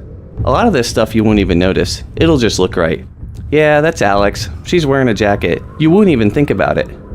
It's easy to have the computer draw something stiff and awkward, but doing that pulls you out of the game. You stop believing in the characters. they just become icons. Our goal is to make our characters simply look natural, but to do that requires lots and lots of work and tons of new technology. The irony is, if we've done our job, you won't even notice. It'll just look right.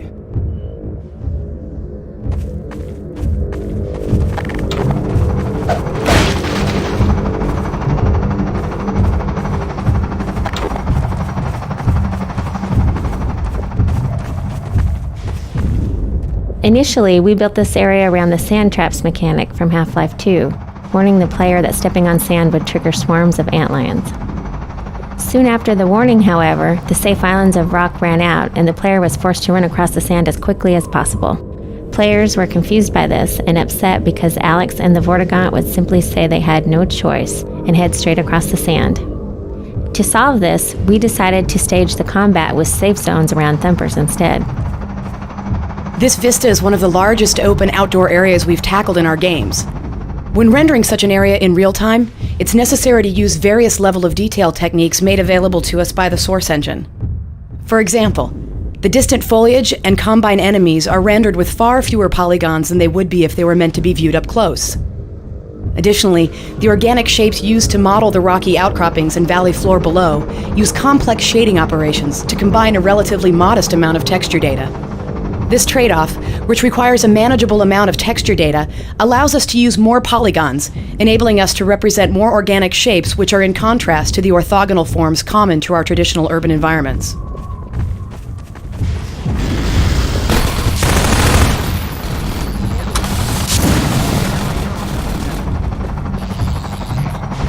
Take shelter near the repellent device.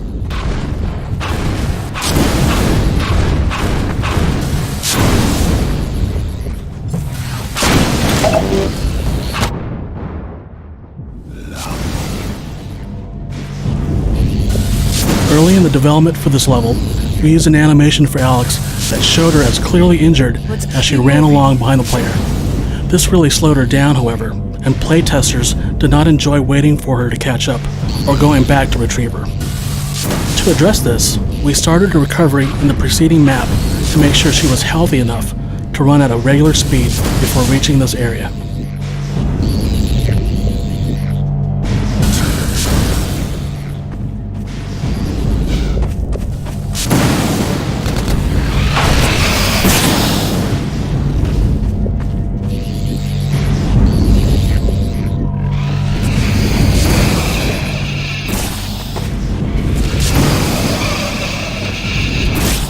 Have their enclave on the rim of this canyon.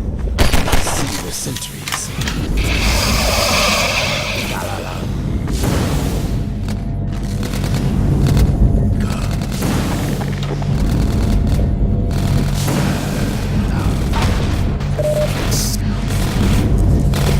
This scenario required significant changes to the antlion guard behavior.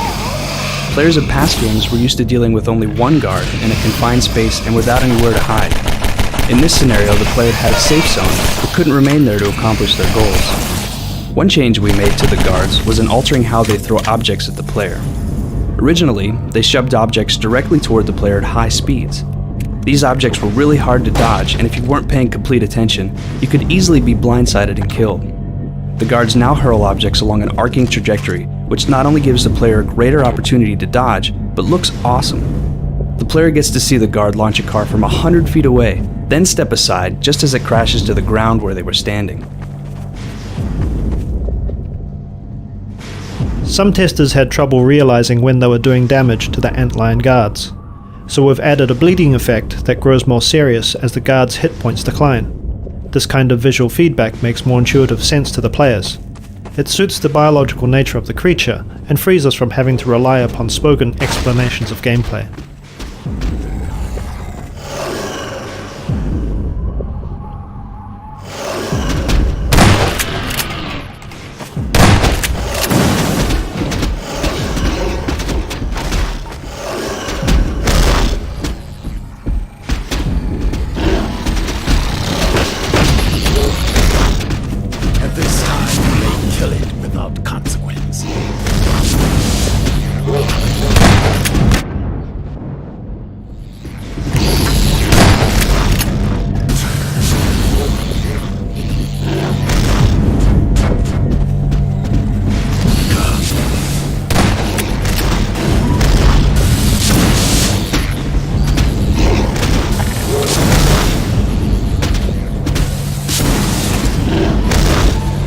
are to survive.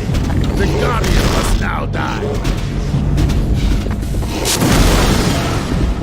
We wanted to create a tension between Gordon and the Antlion Guardians that would develop over several levels and only resolve out here in the open. In order to differentiate this Guardian from the others the player had encountered throughout Half-Life 2 and Episode 1, we changed his texture to a glowing green. This gave the player the satisfaction of revenging himself on the creature that had chased him through the underground lair. The Guardian bars our way, but now we are free to destroy it.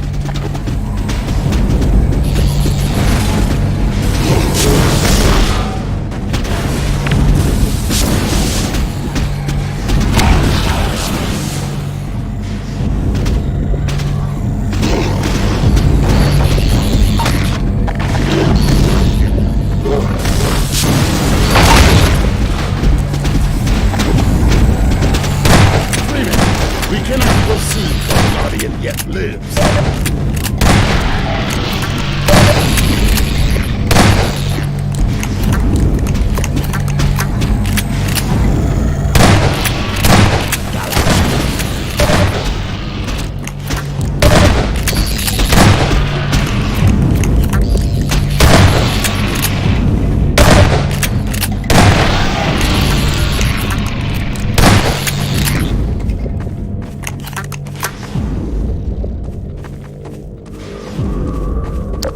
Nice work, Gordon. Sorry I couldn't be more help. I'm still a little weak.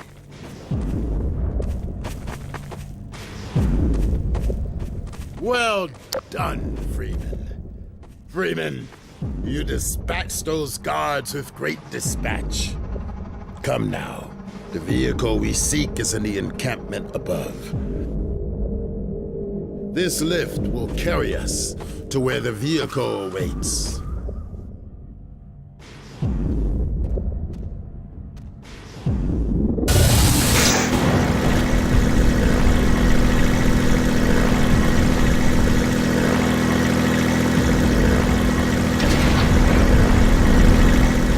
Looks like the elevator's stuck up there.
Thanks, Gordon. Puzzling. The sentries should have spotted us by now. You think the Combine found them? Such a theory is hardly far-fetched.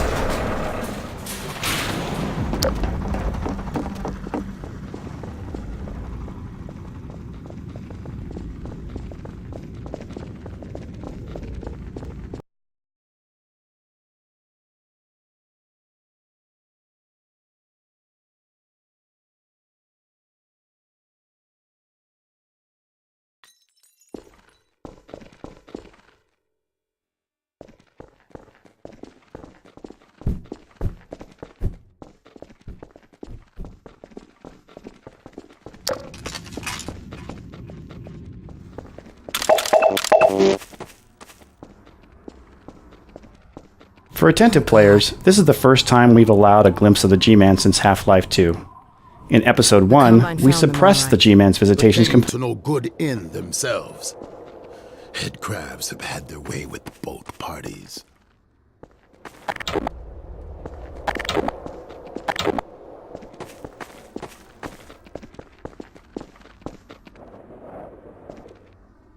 Hey, look! Out on that bridge. I think I see the car you were talking about.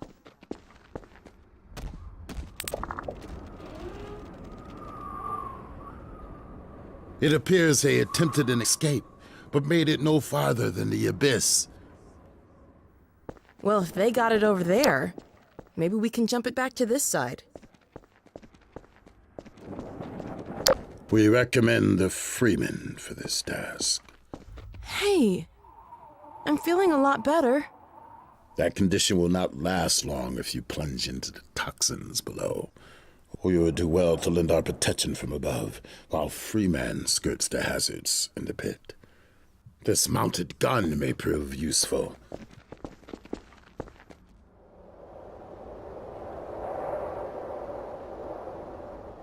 The gun would appear to be powerless. Go, Freeman. I will look after the Alex Vance. Well, Gordon, I guess it's all up to you. Here, I'll get this field down.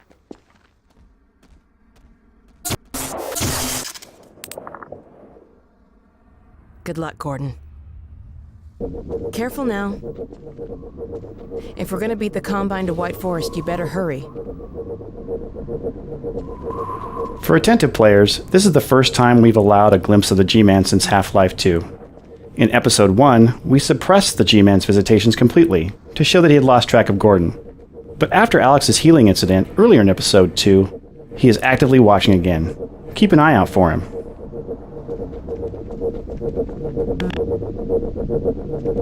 In Episode 1, Alex climbs up into a hidden room and uses a Combine sniper rifle to assist the player. The player never sees the rifle, only the targeting beam. For Episode 2, we decided to show the Combine sniper rifle and let the player know exactly where Alex would be standing when she used it. However, making it visible and accessible to the player required us to come up with a way to make the rifle usable only with the Vortigaunt's help.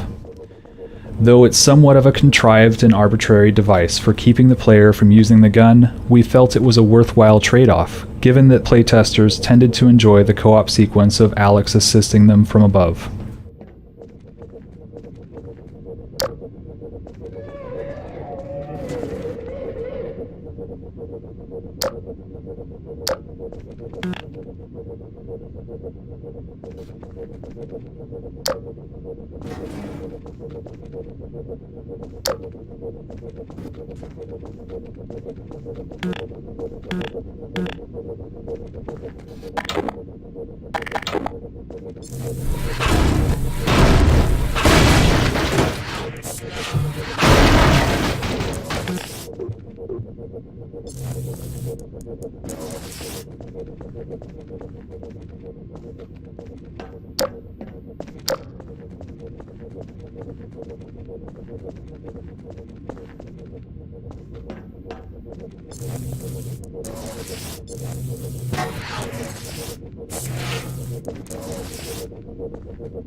The ambient sound of the poison zombie breathing was placed here to make the descent into the building scary. Although most of the team thought it was comical, there were a few playtesters visibly unnerved by it. One playtester stood at the opening to this room for a long time, afraid to go in.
Training players who haven't played previous episodes is always a challenge. Those who had not played episode 1 did not immediately understand that the combined sniper beam was friendly. They avoided it, thinking it could damage them. Therefore, we added this staircase scenario, where we reintroduce Alex's sniper behavior and make a show out of her shooting a zombie to protect the player.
In this scene, we rigged an entity called a physics explosion to create movement among the boxes inside the dumpster.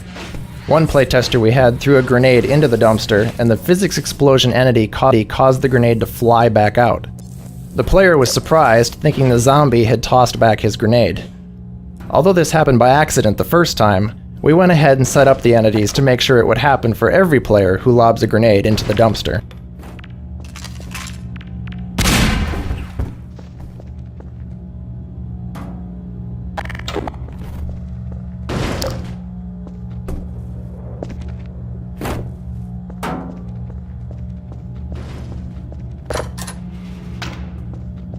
This is an instance where observing playtests gave us ideas for tuning the experience.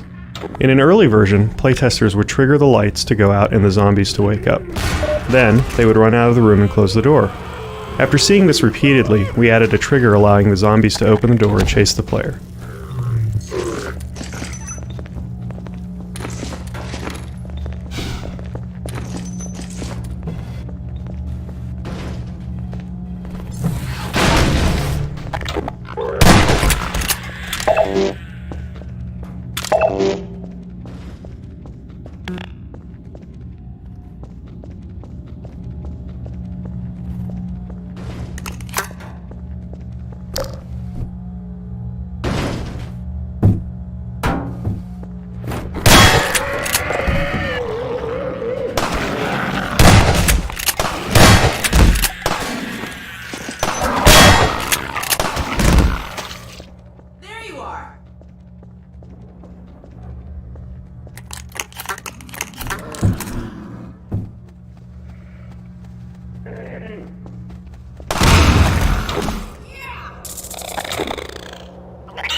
Earlier in this level, we blocked the path with fire and forced the player to turn off a gas jet to continue.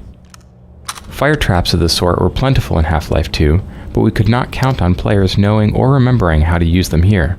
Having offered some brief training, we now build on the mechanic by having the player work with Alex to create a cooperative fire trap. Most players turn on the gas, at which point Alex shoots a zombie on the stairs to create the wall of fire. This triggers a parade of zombies to come out of the door below and walk into the fire.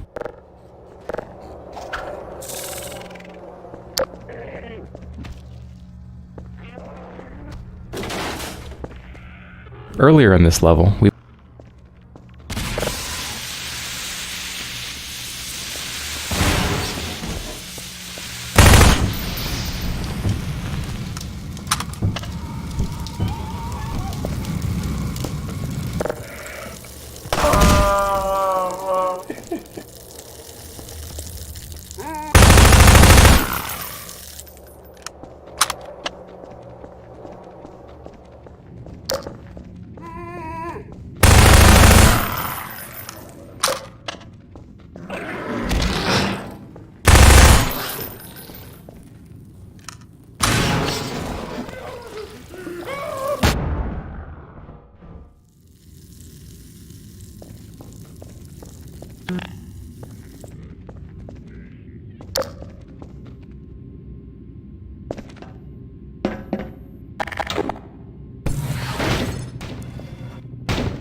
Saw blades were a prominent weapon in Half-Life 2, and we wanted the player to recognize them as part of their arsenal in the upcoming warehouse battle. After watching several playtesters ignore them completely, we decided to add the zombie pin to the wall. Most players pull out the saw blade and instantly realize its potential for destruction. After that, they tend to find and use saw blades without further prompting.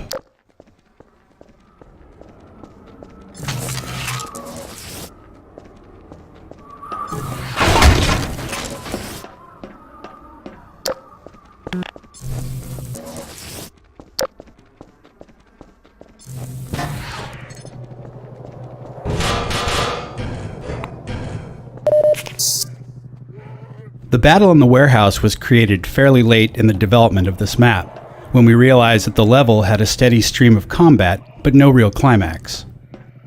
We wanted to take advantage of Alex's sniping abilities, building on the scene in Episode 1 where the player can punt boards off windows to give her a better view of attacking zombies. Here, we have the player removing tin roof panels to give Alex a line of sight into the room below.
As much as possible, we try to create small surprises for the player that aren't related to combat at all.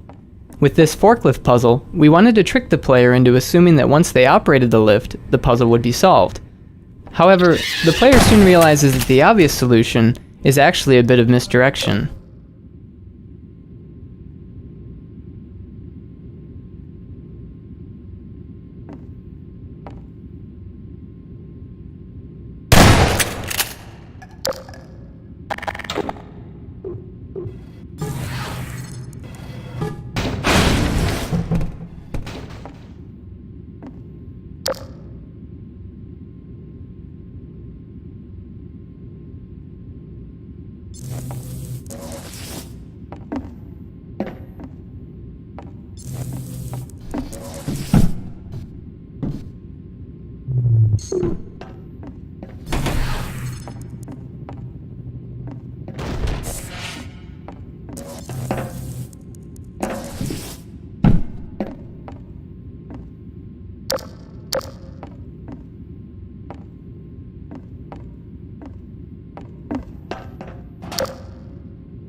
In previous versions of this level, the platform opened directly into this pit of toxic waste.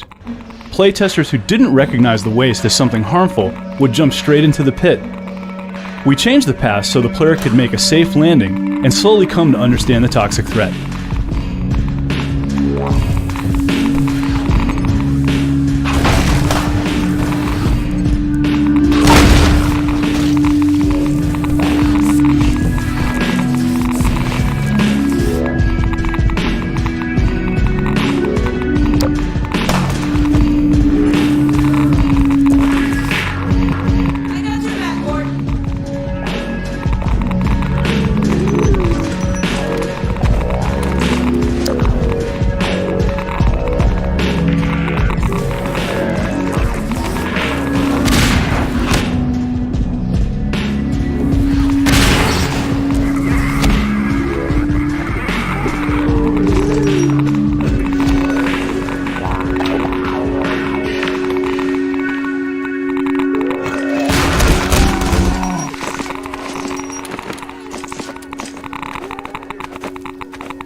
We always look for opportunities to add narrative touches in our levels. The idea behind this chair, the submachine gun, and the beer bottles is that someone used to sit here, drink beer, and drop grenades into the pit of zombies. We give the player the opportunity to reenact this experience by giving out unlimited grenades and spawning zombies as soon as the player reaches this spot.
Although this bridge is not the first occasion for cinematic physics in the episode, it was the original test subject we used to develop our effects. In early prototypes, the bridge started off in its broken position. It was a static object the player had to navigate to retrieve the car. When we incorporated the cinematic physics, we thought this bridge would be a great opportunity for players to see an immense piece of the environment transform before their eyes. The bridge collapse not only showcases the cinematic physics, it reminds players of the growing threat from the super portal, and sets up a navigational puzzle they must use the car to solve.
The original Episode 2 vehicle was dubbed the Jalopy, which says something about how uncool it was.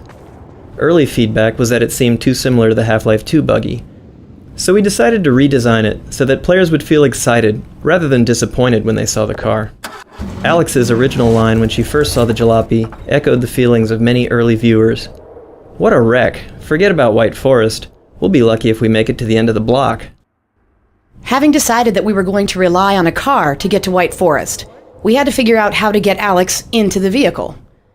Games often accomplish this by moving their characters close to the vehicle and then teleporting them inside in a very visible and jarring manner.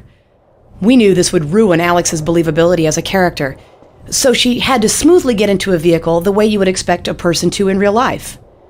This was no small task, given all the strange angles and positions the player could work the vehicle into. Alex also needed multiple entries into a vehicle, given that the doorway she wanted to use could be blocked or otherwise inaccessible. This also provided interesting moments for Alex, where she could vault over the hood of the vehicle in a very heroic fashion. The interaction between her and the vehicle was intriguing just by itself. Once we were sure she could enter and exit the vehicle convincingly, we then had the task of making her believable as she sat next to you. Our first experiments revolved around Alex reacting to the physical nature of the vehicle. When it crashed into a wall, she needed to be jolted. When you went around a bend, she needed to lean with the momentum of the car. These details were crucial in making her feel like she was really going along for the bumpy ride with you. We also wanted her to be very aware of her surroundings and what the player was doing while in the vehicle. If you ran over a zombie, she needed to echo the internal reward the player felt for accomplishing the feat. If you were about to hit the wall, we wanted her to flinch and react to the impending collision much as the player at home would be doing. There was a fine balance between making her too much of a backseat driver or having her be too quiet next to you. Ultimately, we wanted Alex's presence in the vehicle to seem so natural that players would never consider it anything other than normal. I don't think I really got the full scope of what Alex Vance is or how she's created until the first time that I went to Valve headquarters. And what was really important was that I got a better idea of how big the team was. I mean, a lot of people work really hard to make Alex Vance who she is. And, I mean, you hear my voice and, you know, it's easy to say, oh, that's Alex, or Jamil is Alex, but that is so not the case. These people spend hours in front of their computer or writing their scripts or dreaming up this beautiful person, and it really just, I'm just the cake topping, really.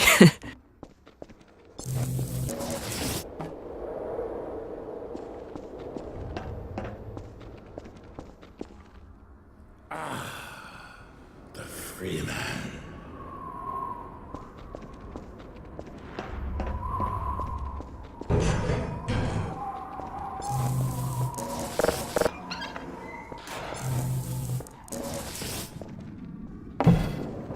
Great driving, Gordon. Well done, Freeman.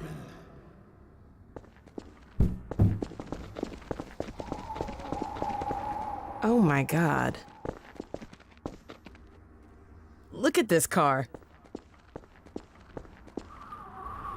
We scored. Shotgun. Oh, unless you want it. I fear a more urgent errand demands our attention. There are advisors yet unhatched. We'll keep on the lookout. This road will take you near White Forest, but be wary that others may use it as well. I can't tell you how grateful I am. Our bonds are of nature and require no gratitude.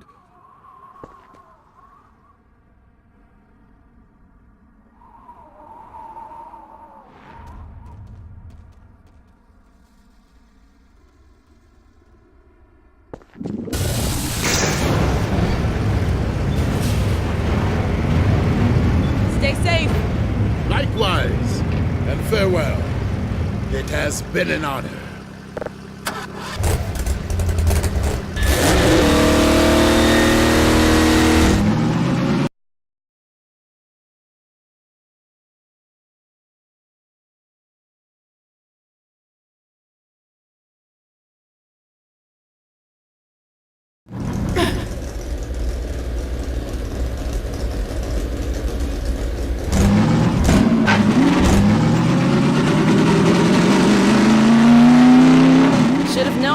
be as easy as just driving down the road. Looks like we'll have to take a detour.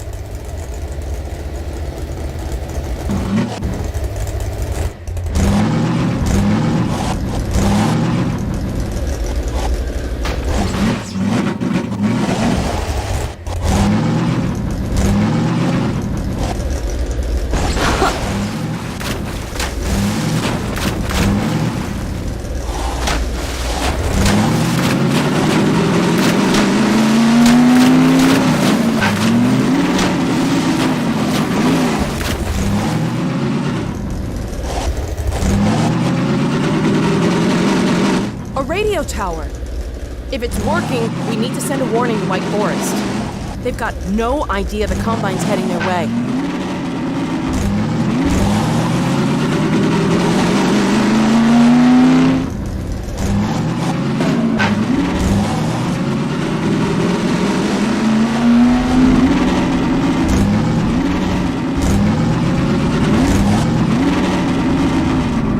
Nobody's home. Wonder how long it's been deserted. They must have a transmitter in one of these buildings.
Well, here's the transmitter.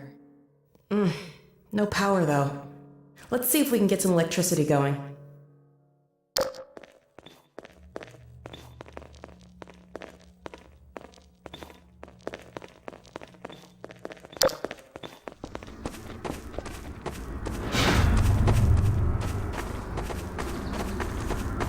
Even though this compound appears open and non-linear, we're striving for a fairly reliable progression of events so that we can fine-tune pacing. The building on the right is bright and eye-catching, with the intention of drawing the player there first. The entrance to the ruin building is around the back, so that initial exploration through the center of the compound tends to lead to the radio room first. The drop-down entrance from the roof of the ruin building also helps us pace the experience, because players are cautious about committing to a space until they've explored the alternatives.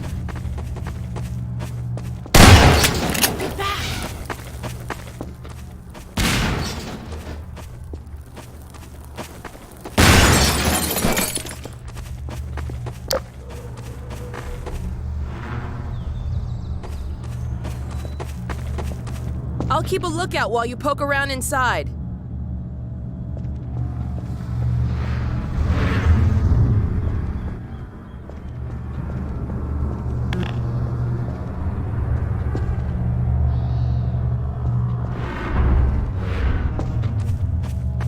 This room is designed so that the player will notice the main set of plugs right away, but is less likely to spot the second set at first.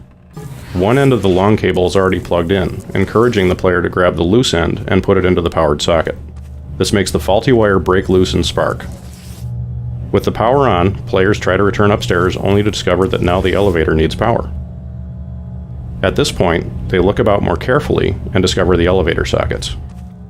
The short cord is tucked next to the elevator sockets, so that they're likely to try to use it there first, before realizing they need a longer one.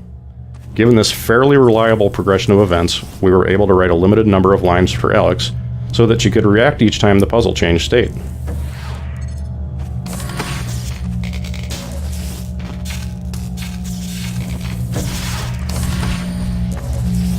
Okay, power's on up here.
Gordon, hide. Hunters. They're out there.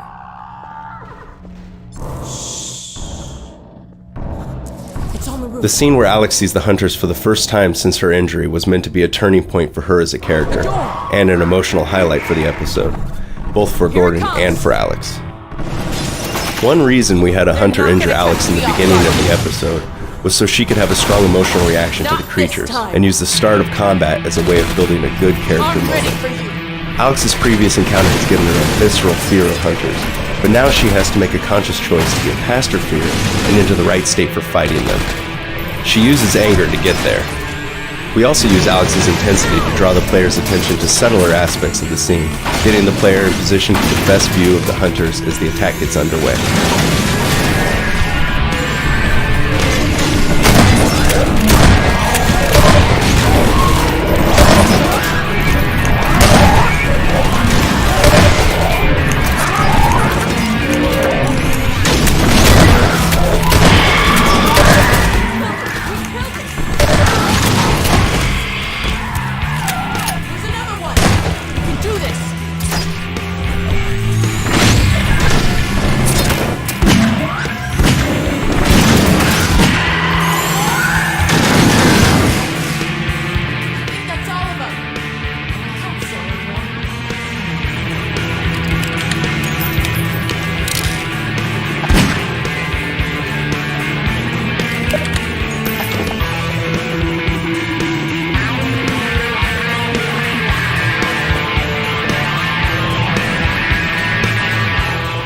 Oh, the other thing that's so great about acting for video games, and I guess voiceover in general, but for this particular game, is so amazing.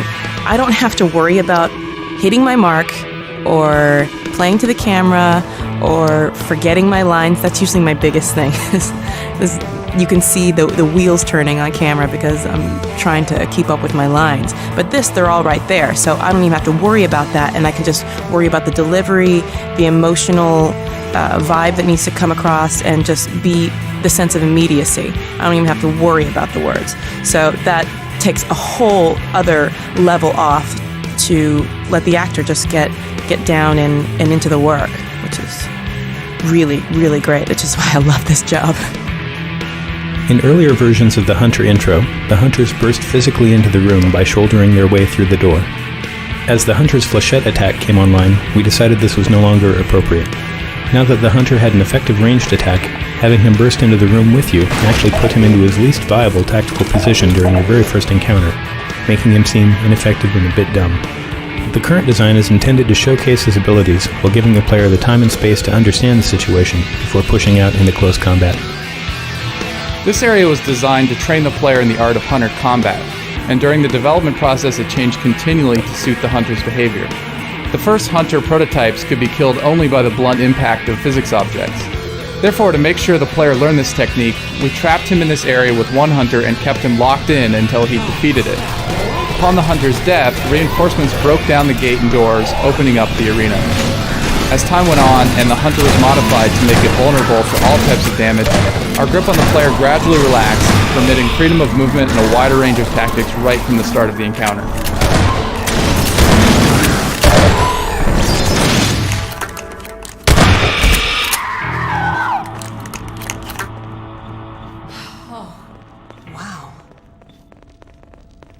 Here it is. Okay. The signal's really weak. Well, let's give it a try. White Forest, come in. White Forest, do you read? White Forest, do you read? This is White Forest. Identify yourself. This is Alex? Alex Vance? Where are you?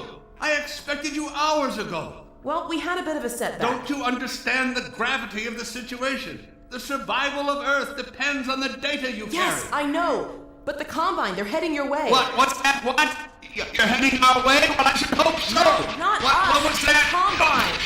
You're breaking up, Alex. What? Crap. I wonder if he got any of that. Let's get back on the road. Here, let me open the gate.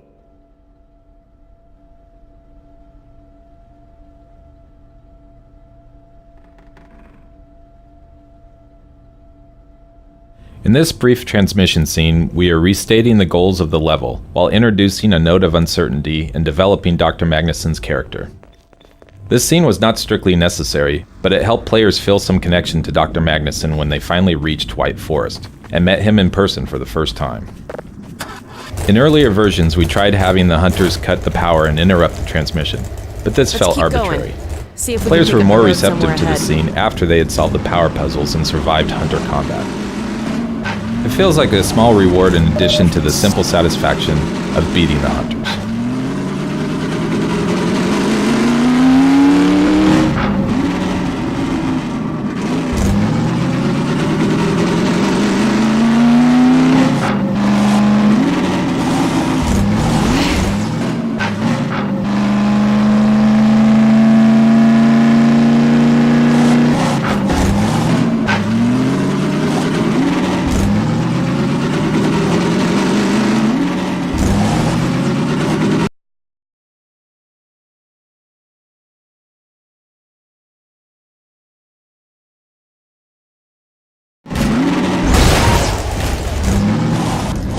Hey, I know that peak. You can see it from White Forest. We're heading the right way.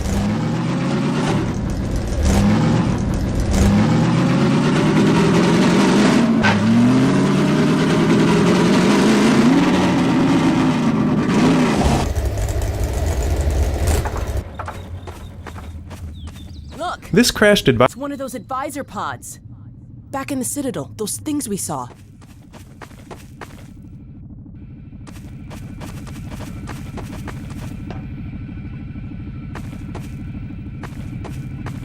This crashed advisor pod is a bit of storytelling embedded in the landscape.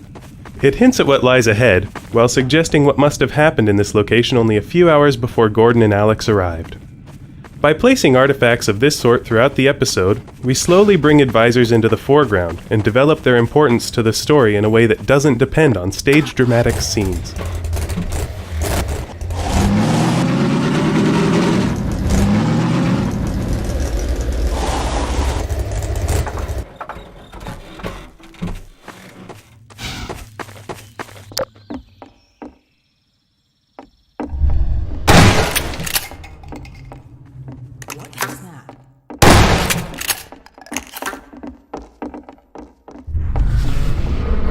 There it is again.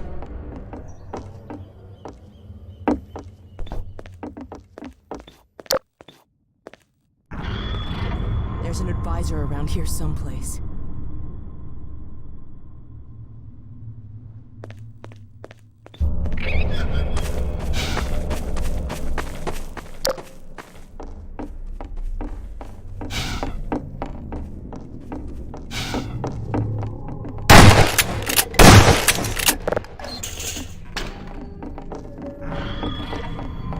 Looks like we weren't the first to find this place.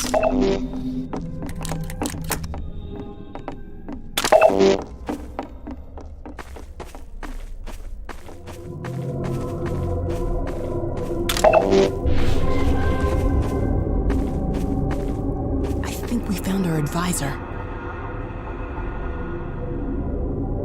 The Vort said we should kill them before they hatch. Life support. What do you say, Gordon? Shall we pull the plug? Sorry about this. Maybe I can get this open. There we go. Over to you, Gordon.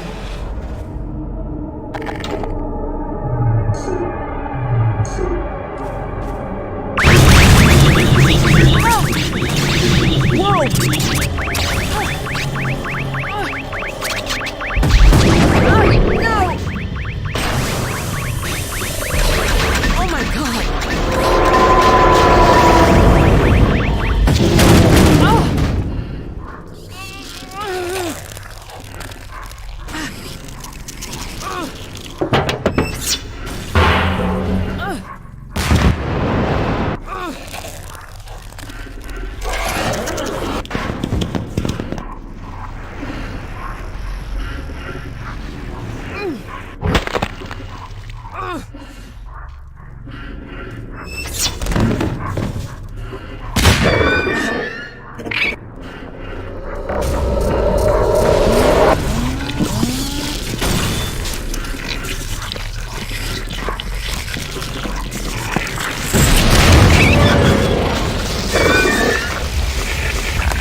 Oh my God. Gordon. Thank God you're all right. That thing was hurt. Did you see it? I can only imagine what it would have done if... Uh-oh. Autonomous units subsumed. Sounds like it called its friends. With all tenets of adversarial assistance. Soldiers! Threat level adjustment. Probe. Expunge.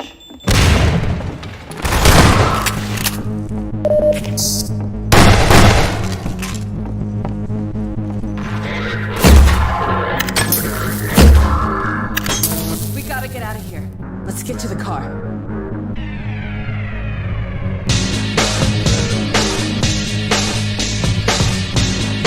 The barn scene was critical both to this episode and to the development of advisors as characters in the series. They represent another intersection of story and gameplay concerns. This is the first time the player actually interacts with an advisor, and determining the right level of interactivity was tricky, especially given the player's reasonable expectation that he'll get to fight them directly at some point. Therefore, we wanted to show that they were powerful, but not invulnerable. This was a long-term goal. For the short term, we wanted to get the player familiar with some advisor behavior, so that when the episode finale occurred, they would already understand how advisors operate. By showing the advisor fumbling with an inert object, then a dead rebel, and finally grabbing the player, we allow the player to observe behavior and then gradually make it more and more of a direct threat. This all serves as foreshadowing for the episode's finale. This swirling debris effect uses much of the same underlying technology that powers our other cinematic physics events in Episode 2, but with a few important differences. Firstly, instead of using primitives, every slat, tile and beam was modelled before being sent to the rigid body solder. Next, there was a large focus on hand sculpting world forces in order to achieve a particular behaviour in the debris. Beyond the basics of gravity and collisions, we created spiral vortices, gravity wells, and some other more complex forces. With over 1,800 individually calculated dynamic moving parts, for a 30-second period, this simulation represents the largest amount of animation data run through our game engine to date. We've gotten better at building combat spaces that are open and tactically versatile, while still directing the player toward an optimal play experience. This combat is on its face pretty straightforward, but we're doing some subtle things to keep the experience even and well-paced. We're using quite a few of our combat tools in this one scene. As the first soldiers enter the barn, we send them in the right direction with an initial cue about the player's location using an NPC enemy finder. The first soldiers serve primarily to draw the player outwards, where the real meat of the combat takes place. The wave of soldiers that spawns as the player rounds the corner to the exit are the most directly controlled. One pair uses assault points to dash across the open ground and flank the player on the right. Others are constrained to hint groups in and around the house across the way, spaced so that the player is hit with an even front of fire, keeping them pinned for a while and encouraging cautious sniping and probing at the windows and doors. The broken down truck gives a vital bit of mid-ground cover as players leave the barn and advance on the house. Finally, as the player leaves the barn, we spawn the reinforcing hunter. We hold this back both to keep the difficulty more even, and because the hunter combat is better when the player has pushed outwards before it begins.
Our playtesters loved to see the zombie jump on the front of the car, and this naturally encouraged us to want to do more of it. We started off with a high frequency of occurrences of this behavior, treating the zombie leap as a gameplay element that could be played out in variations. Eventually, though, we discovered that this didn't lead to any really interesting gameplay, so we ended up creating just one memorable showcase of the event instead.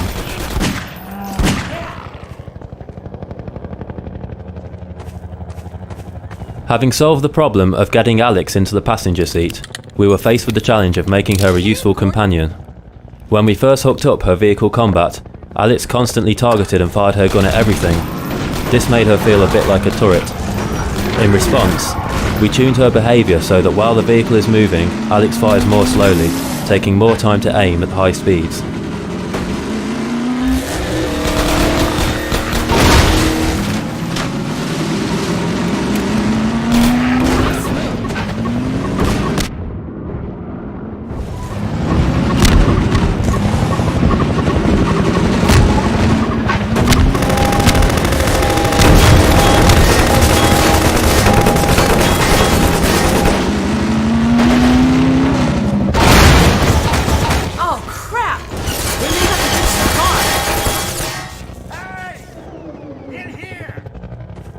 This way.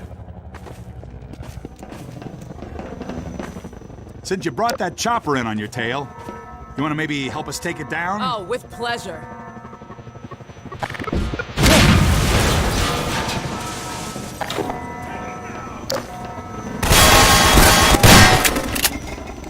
It's not safe.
Originally, the Episode 2 chopper battle was a classic fight that relied on the use of the RPG.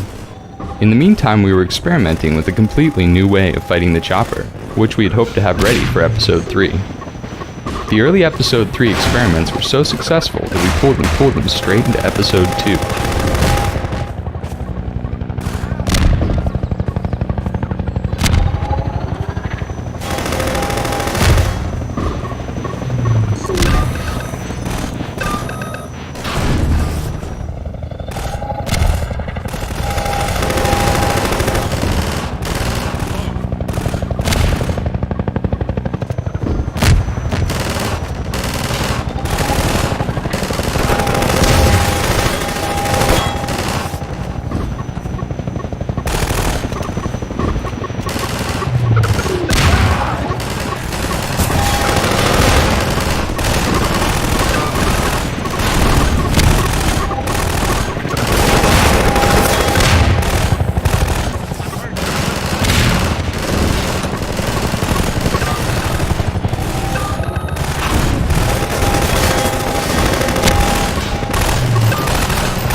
Boy, are we glad to see you guys. Whoa! That was amazing. The way you threw their minds right back at them. Well, I could sure use a drink. Who's with me? We need to get back on the road, but our engine's shot to hell. I don't suppose you got any tools for working on cars. Tools? Got a whole shop over here. Come on, we'll get you set up. I give the Combine a lot of credit, though. They're tough. A real class act. Shut up.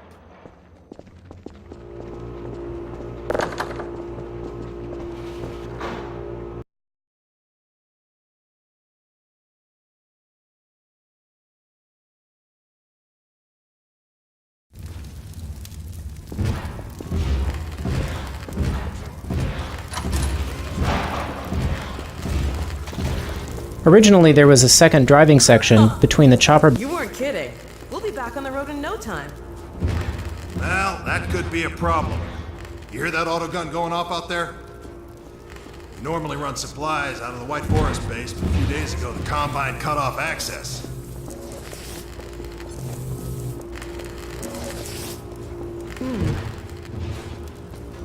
What do you think, Gordon?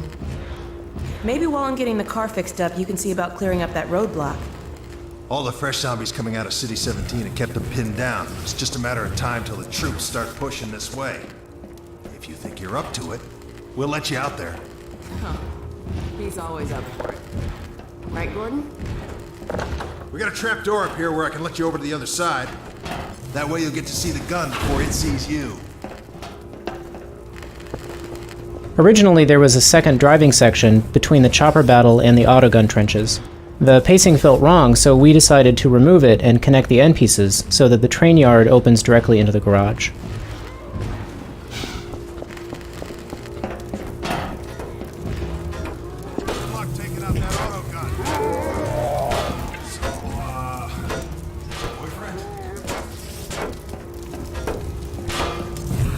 Playtesters often failed to recognize that they could scramble through windows while they were avoiding being shot by the autogun. We added this window exit and forced players to use it so that they would learn to rely on windows to get around.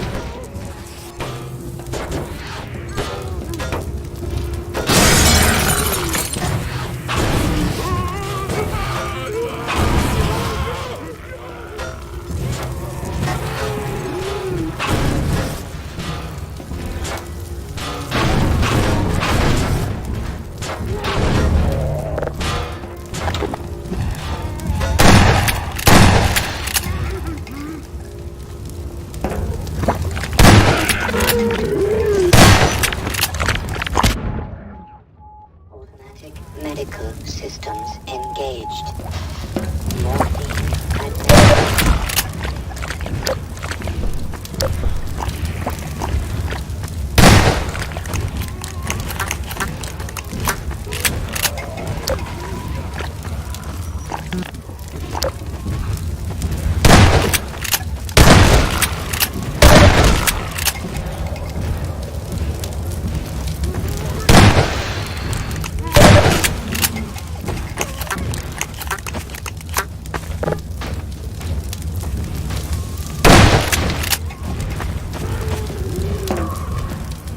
Some playtesters didn't realize that they would need to climb over trucks to navigate around the autogun emplacement, so we added this truck jump early in the level as a form of introductory training.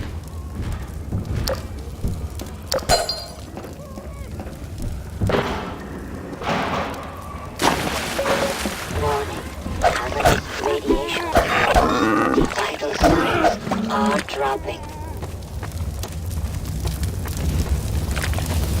In order to train players that crouching through the trenches is critical for survival, we did several things. First, we start the player in the safe position by forcing them to crouch under the fence to enter the area. Once inside, they learn by watching the zombies. Upright zombies are gunned down, but their torsos are free to roam in the shadow of the junk. Some playtesters believed that while the guns were busy shooting zombies, they would be able to move freely. To counteract this impression, we increased the number of guns from 1 to 3, making it clear that there was always going to be a gun free to shoot the player.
zombies serve the double purpose of horror and humor. Here, since we knew where the player's view would be, we added a comical scene of a fast zombie torso running away from a soldier.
The original design for this sequence involved shutting down the cannon by flipping a switch. That was neither obvious nor rewarding. We decided to let the player blow it up instead, which gave us another opportunity to use our cinematic physics.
Freeman. Heck of a job.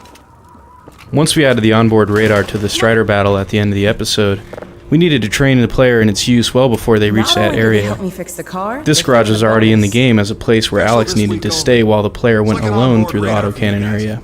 It was a perfect fit to have the mechanic rebels add the radar to the car while Gordon was busy somewhere else. To signal emergency stashes. So keep an eye out. When you see your dashboard light up, you're gonna want to stop and investigate.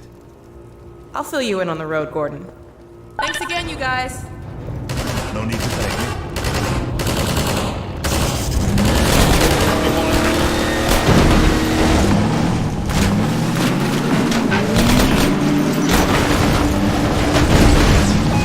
The radar's going off, Gordon. Stop the car, Gordon. According to the radar, it looks like there's a supply cache here.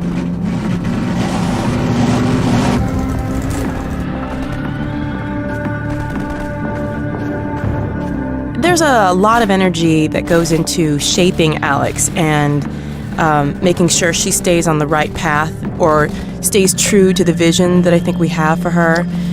You know, I want Alex to be liked. I know everybody at Valve wants Alex to be liked. But what is really great is that if I get off course or if I've been in the booth too long and I'm starting to sound a little naggy, then I have somebody who's there to kind of pull me back and say, hey, why don't you try it this way, or I think you're veering off course and starting to sound like like somebody's mother or something, you know, because I'm there to help if you're lost. You know, the get goings or stuff like that to help keep the game moving and keep you on track. And you know, there's a kind of a fine line. You don't want somebody constantly bothering you, but you also want a friendly companion. You know, you want somebody to help you out once in a while. So trying to not go one way or the other was a bit of a trick for us.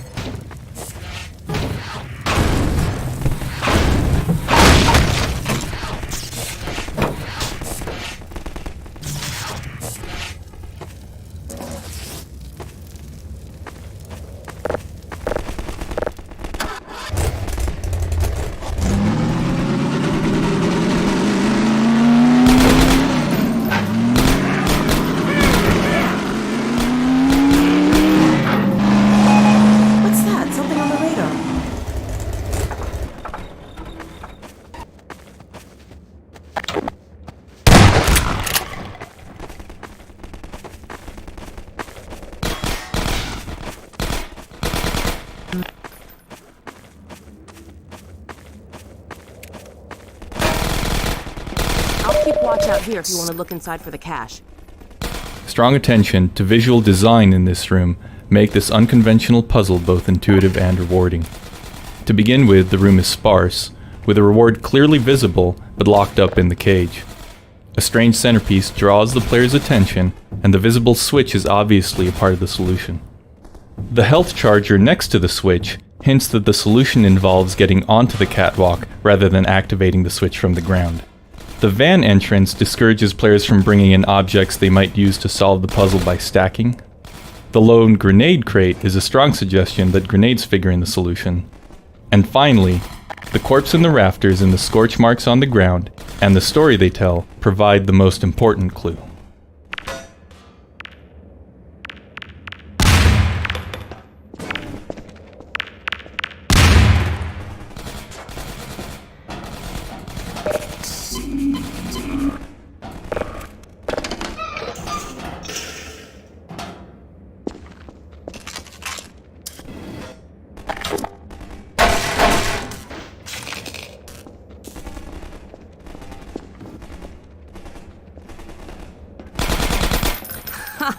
Rocket launcher. That'll come in handy.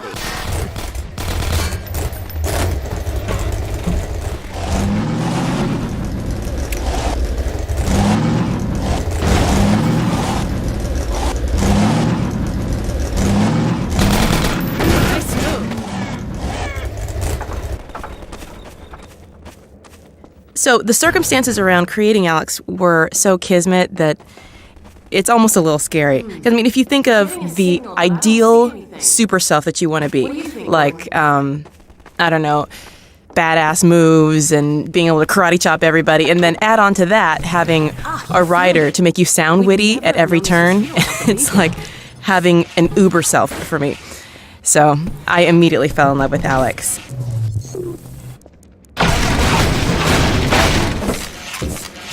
Uh-oh. I think the zombies want their stuff back.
mind if I wait in the car? The approach to the White Forest Inn contains a number of elements that set the scene for the coming ambush. The road is blocked by Combine walls. A soldier spots you in the distance and radios you in, and 2 hunters run across an opening on the far side of a fence. All these clues are there for the attentive player to spot directly, or to create a sense of growing apprehension in the player who might be paying slightly less attention to the details. So in each episode, we start by agreeing on how to use color choices to create and reinforce the right thematic tone. The tint of a scene can be a powerful source of mood. Episode 1 was pervaded by deep reds. For episode 2, we made heavy use of blue tints in the outdoor areas. The blue was meant to set an ominous tone, while the warm splashes of sunlight were intended to offer visual contrast that suggests a glimmer of hope.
I'll stay here.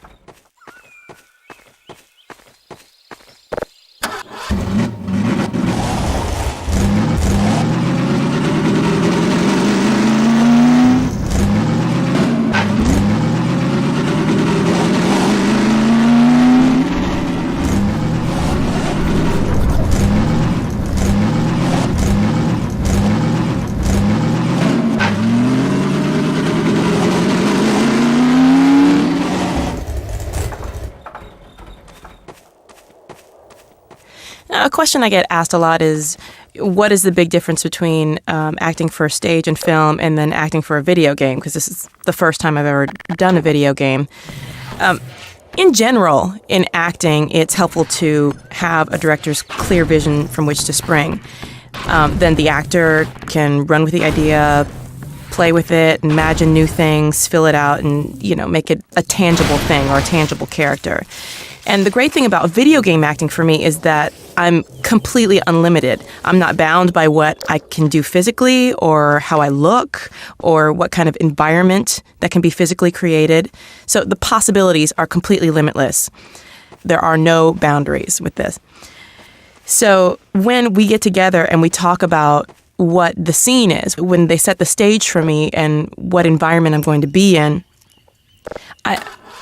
I immediately get a complete high, and I can only imagine that is something like how somebody gets when they actually see the game, because it blows my mind, the pictures that they paint about, where we are, what situations we're in. So we discussed that a little, and then from there, just kind of go on, I guess, instinct is the only way I can really describe it, because I just take what they give for me and kind of volley it back in the way that it comes out immediately. So I just go into my little dark booth, and I can imagine that I'm anywhere. And it's the best kind of make-believe for a storyteller. When you just aren't limited.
To complement the hunter's aggressive AI, the White Forest Inn was designed with a non-linear floor plan. There are multiple ways in and out of each room, as well as alternate routes to the basement and to the second floor.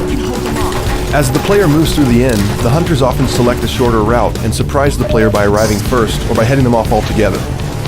The last hunters that enter the building destroy 2 of the doors that have trapped Alex and the player inside. Removing these obstacles opens the entire outdoor arena for combat, allowing the player to choose whether to fight the hunters within the building or take them on outside.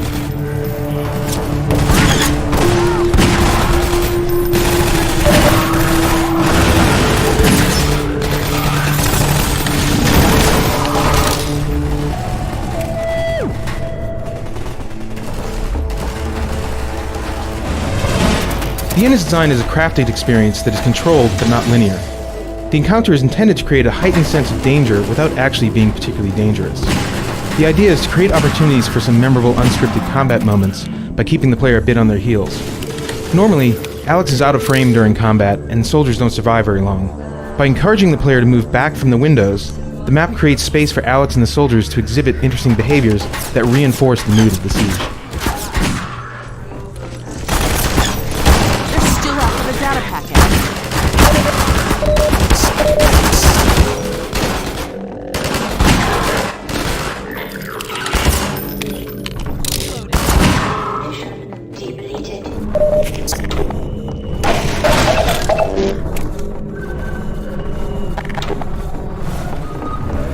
Did you hear that?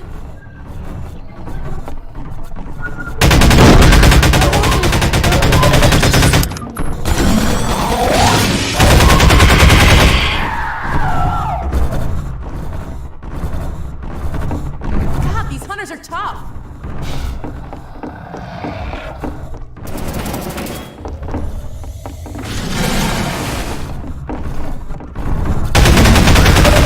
It's a death trap. Let's get out of here.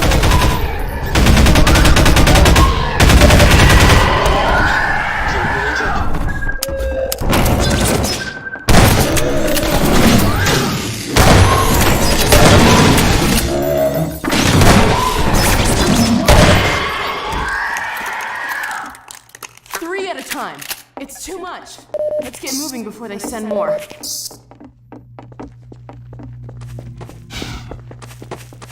One issue with the number of our encounters with the Combine is they don't live long enough for players to experience some of their more interesting AI. Some unique elements introduced here with respect to the Combine are branching assaults, so the soldiers introduced to the field don't take up predictable positions, flexible assault points, so that soldiers can stray from designer-specified locations to establish line of fire or cover, assault progression, a feedback system so that soldier advances respond to player actions and skill rather than timing, giving soldiers different tactical roles. For instance, squads in the field distract the player, allowing other soldiers to execute surprise moves not present in our typical frontal assault scenarios. The net effect of these changes is that the soldiers appear to have awareness of the layout of the building that you're trapped in, and a strategy for flushing you out.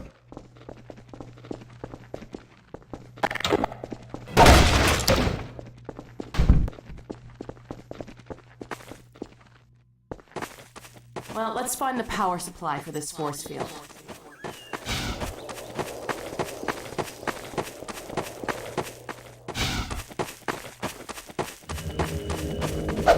More of them coming!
Take that turret down, Gordon.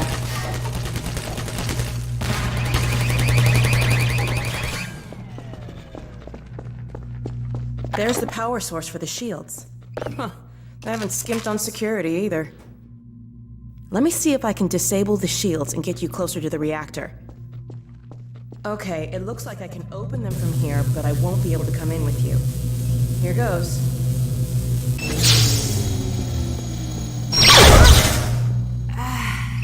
Sorry, Gordon. This thing's fried. Since I can't help you in there, why don't I stand watch outside while you disable the power cell? We've had enough surprises for one day.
That should have done it.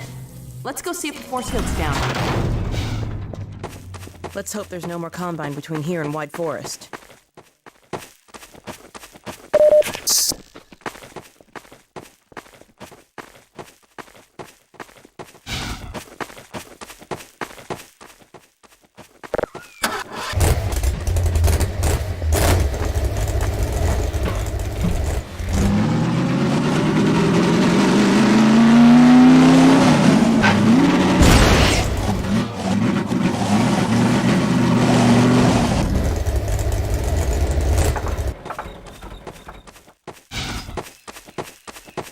Sometimes, even in an action game, it can be hard to convince players to act like an action movie hero. Here we wanted the player to make a 150-foot turbo jump off the edge of the road and crash into boxes at the bottom. Instead, wary playtesters routinely took the safe way down. To encourage more recklessly heroic behavior, we disguised the easy path and added obvious ramps to clearly communicate this was a legitimate feature of the level. Look out below! Woohoo! Yeah!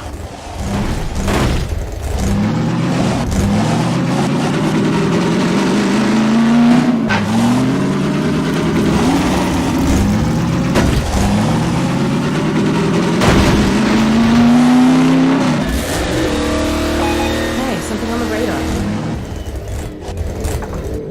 I'm gonna rest here.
In the source engine, we use a realistic radiosity lighting simulator to generate lighting detail for the geometry in our game worlds. In previous games using the source engine, shadows were simulated as if cast by totally opaque objects.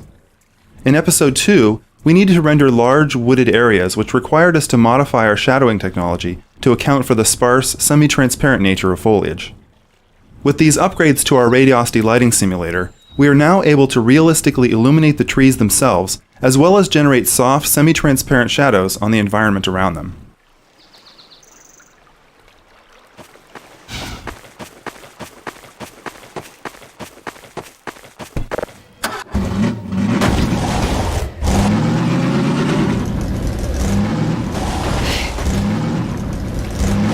Over there! I see an antenna.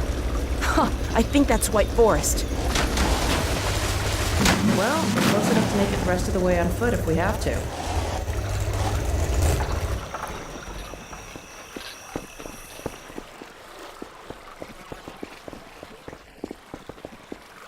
Our main goal with this scene was to create a cinematic Dropship.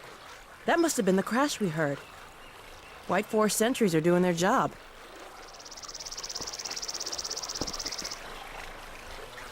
Our main goal with this scene was to create a cinematic battle of the Titans, dog versus a strider. While we were excited with the earlier implementations, it became obvious that players were uncertain of their role in the scene. Originally, the confrontation built slowly, with dog squaring off against the strider. But having such a slow beginning proved problematic. It looked great in the trailer, but didn't play well in the game. Instead of the slow build, we decided to send dog straight into action. He makes a grand entrance, jumps on the strider, and the fight is on. The quick start helps to grab the player's attention instead of giving them too much time to worry about what they ought to be doing. The Strider has big parts of him that rip off. He spews goo everywhere. He's a great testbed for new modeling technology and our new particle system.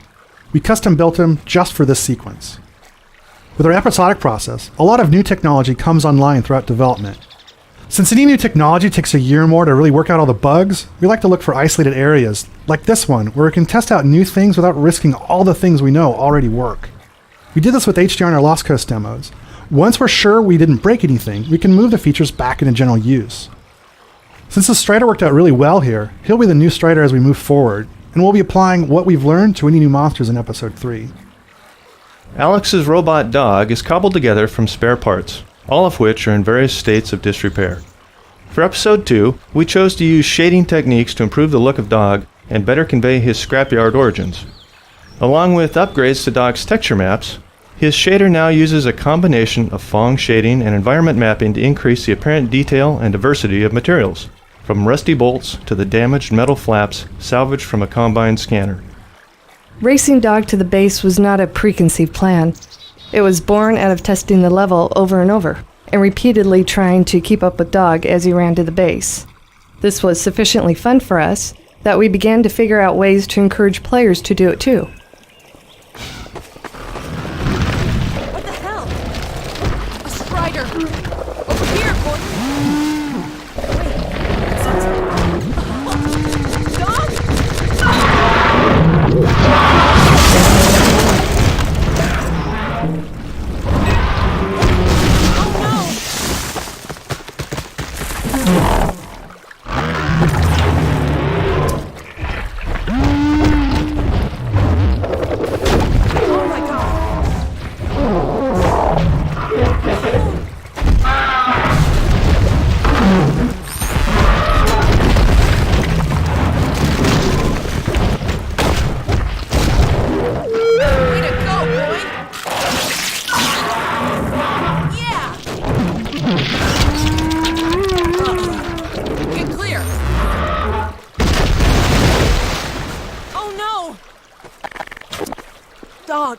Dog, are you all right? Wake up, Dog. Please. You're all right. You had me worried there. Everything working all right? Good. You all right down there? We're fine. Is Dog okay? Better now. We've been waiting for you. Just follow the stream, then head up the other side. White Forest is right there. You can't miss it. All right. Thanks. Okay, let's go. Come on, Gordon. Get the car and we'll challenge Dog to a race. Good boy.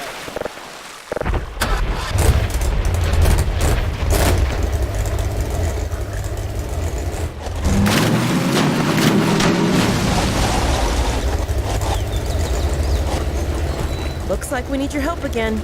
Would you mind?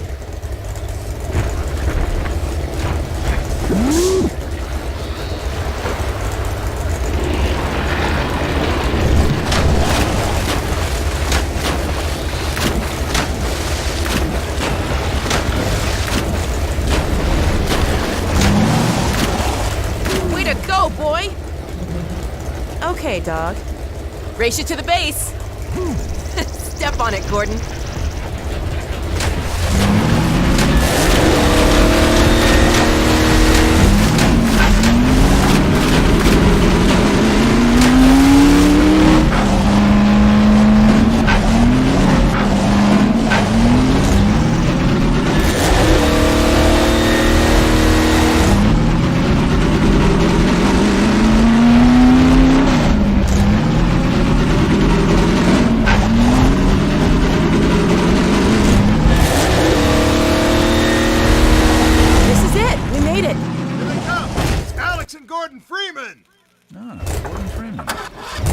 Well, you won this time, Dog.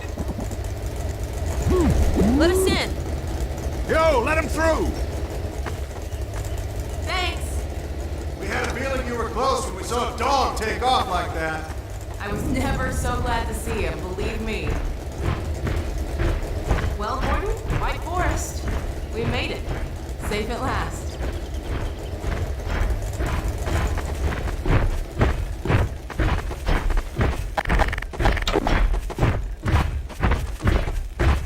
Hello, Dr. Freeman.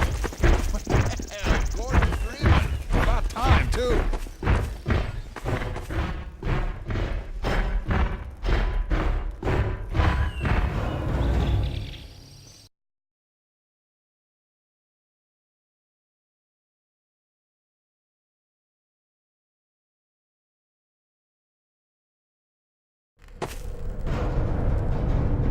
Alex! Dr. Freeman, you made it. Hey! Boy, are we glad to be here. Yeah, we heard you ran into a little trouble out there. Combine's been trying to hit in the front door. I think they learned their lesson. You mind if we keep dog patrolling out here? Not at all. You heard him, Dog. I'm gonna go see Dad. I'll catch up to you later. You take care of yourself. I don't think Eli knows you're here yet. He's in Silo 1 access unit, right through here. Shall we? You smell I that? don't feel anything anymore. You You talking to me? What now? Oh no, what's that? Well, now what? I'm pretty sure this was... All right, back to work, everyone. It's just another false alarm in the secondary silo. Let's take a walk. Same old Dr. Magnuson. So, have you ever used an AR-2 before? AR-2? No. Now, an AR-3, sure. Plenty of times. There is no such thing as an AR-3. Well, see, in the city, the place was lousy with AR-3s. No, it wasn't. Yes, it was. No, it was. So do you know what the alternative fire method does on the AR-2? It kills hunters. How did you city folk kill hunters? We sure as hell didn't use guns. We would just wrestle hunters to the ground with our bare hands. I used to kill 10, 20 a day, just using my fists. Also, when you're out in the field, you're gonna be punching hunters? In the field? I'm not going out in the field. I'm a radio operator. That's it. Leave.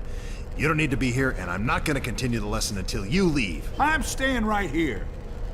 I am serious. Leave.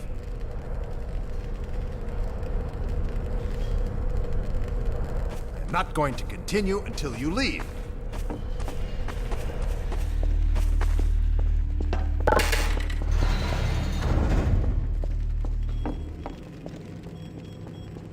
Hey, Gordon, man, you made it. Dad! Alex! I was so afraid I wouldn't see you again. There, sweetheart. We're together now. That's all that matters. And look at you, son. I knew if you both stayed together, you could get through anything. Yeah? We make a pretty good team. Yeah, well, that's good, because, well, now that the suppression field's down, we all have to do our part. Dad? Can you blame an old man for wanting grandkids? What happened to you? Dad, it's not what it looks like. I'm fine. Are you sure? Shouldn't we have that looked at? Really, I'm fine. Where's Dr. Kleiner? We should get this data to him right away. Okay. Yes, we should. He'll be glad for a chance to get out of the silo. This way, Gordon. The way he and Magnuson have been going at it, you'd think they were still competing for grant money. Some things never change. Do we have any idea how long until the super portal's active? We don't know for certain. We're keeping an eye on it. And what about the Combine? Will we be able to launch before they attack? It's gonna be close. All it would take is one Strider to destroy our rocket. But we're ready for him. I'm sorry we couldn't get here any sooner, Dad. Don't worry, sweetheart. We're gonna make it. I'm just so glad to have you back. I'm glad to be back. Last thing on my mind was submitting it for the Kleiner certificate of approval. With the result of staffing and supply efficiencies.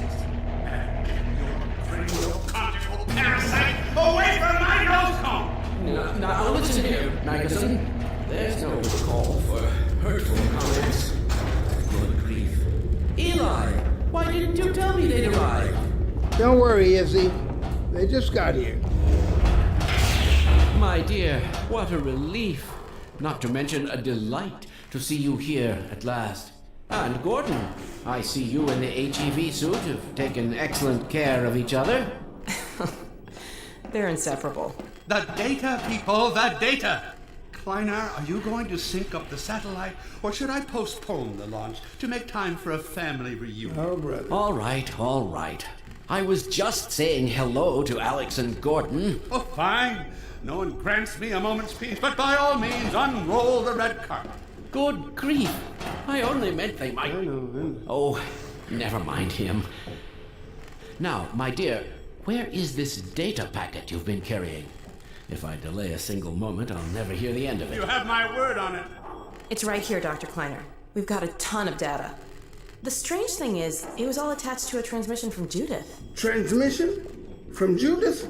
Do you mean the message didn't get through? We've got to see this right away. Just let me start the decoding process, and then we can view it in the auxiliary control room. For God's sake, hurry. Yes, of course. Another alarm? Oh, what next in the parade of constant interruptions? Hello, is anyone there? Anyone? False alarms all day. Damn crows have been nesting in the tracks. I do not know how I am supposed to concentrate with all of this racket. Freeman, you're not doing anything. Make yourself useful and find out what the hell is going on in there. Yes. Gordon, if you don't mind, I'd feel better if you had a look. Catch up with us when you're done. Freeman!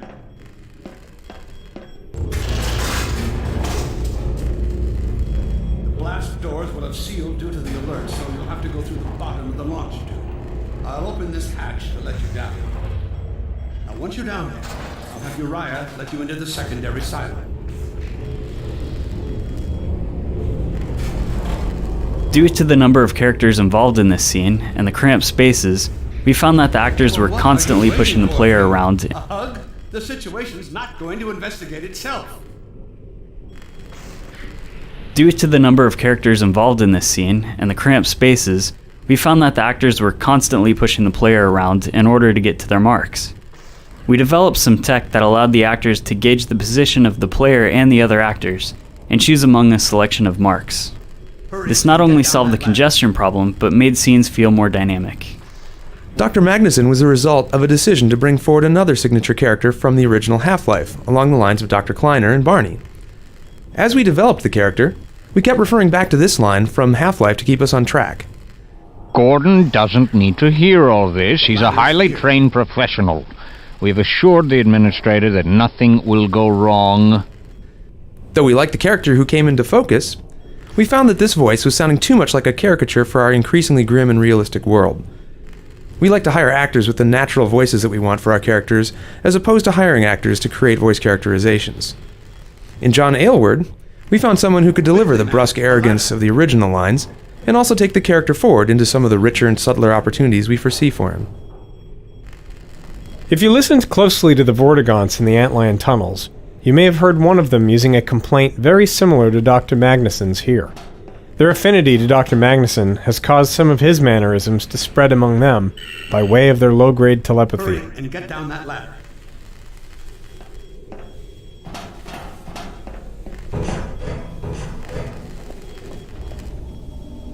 Rather than just make up something that would fit our fantasies of a rocket, we designed Dr. Magnuson's rocket around blueprints from the Titan family of missiles. Grounding the details of our world in reality, making them as precise as possible, makes the invented, fantastic elements seem that much more believable.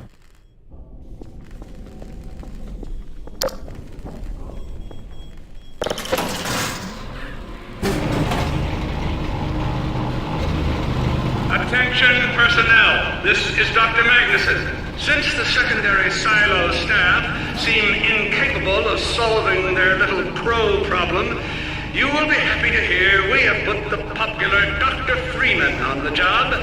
We all look forward to his remedy, and I look forward to hearing the staff's excuses for why they couldn't handle it themselves. Thank you for your patience. We intended White Forest to offer a change of pace from the constant action that preceded it. A few moments to reunite with old friends and get to know Dr. Magnuson. A breather before the big battle ahead. However, our first version of the sequence was a logjam of long, talky scenes. Gordon and Alex stood around listening to Kleiner and Magnuson argue at the top of the silo, then rode an elevator to the bottom of the shaft while Dr. Kleiner lectured them about rockets and satellites.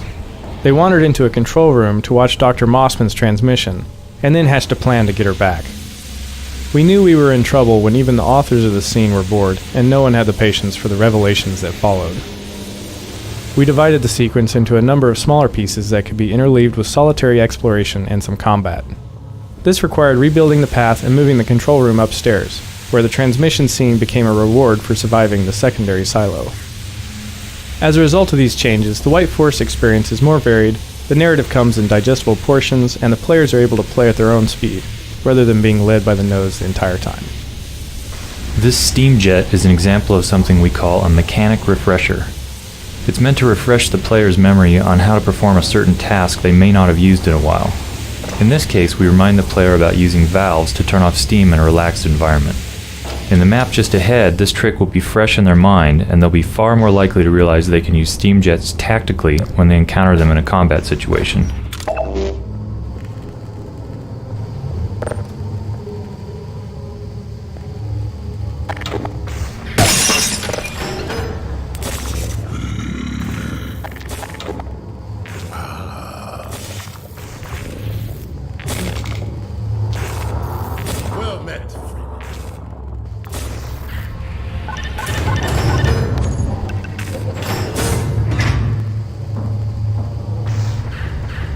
Freeman! The Magnuson has instructed me to admit you into the secondary silo. The secondary silo can be reached through here.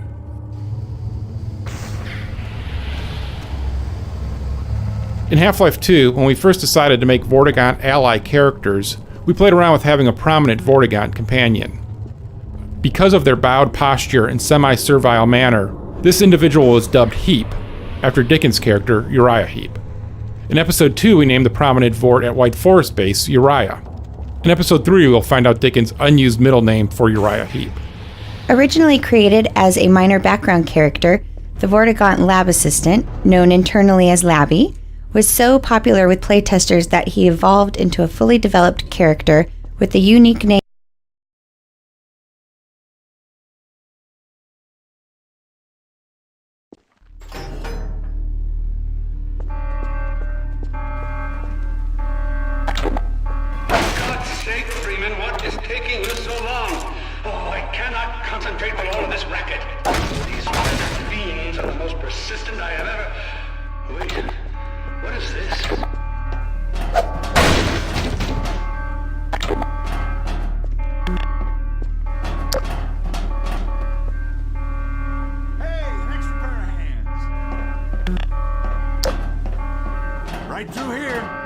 Magnuson must have sent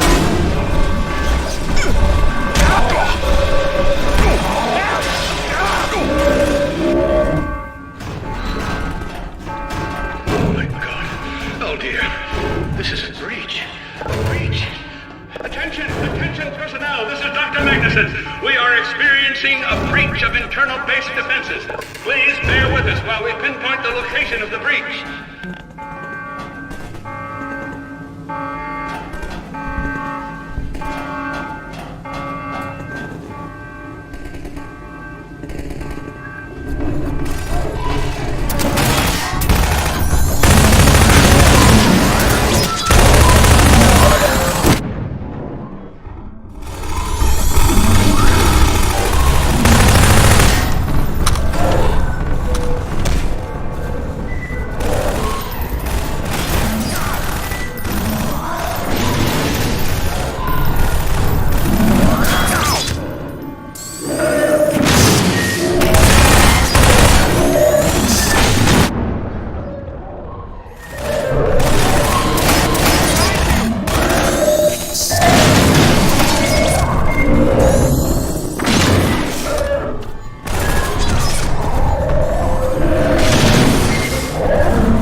One of the main goals for hunters was to make the player feel he was vulnerable wherever he might hide.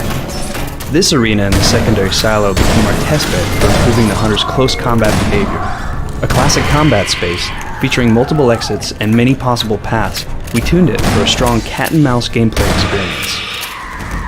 While players have many options for escape, the map is designed so that hunters will never completely lose them, but always be able to pursue and flush the player out of hiding.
Level designers and artists now have the ability to create unique effects as needed, for gameplay or to add dynamic life to a level.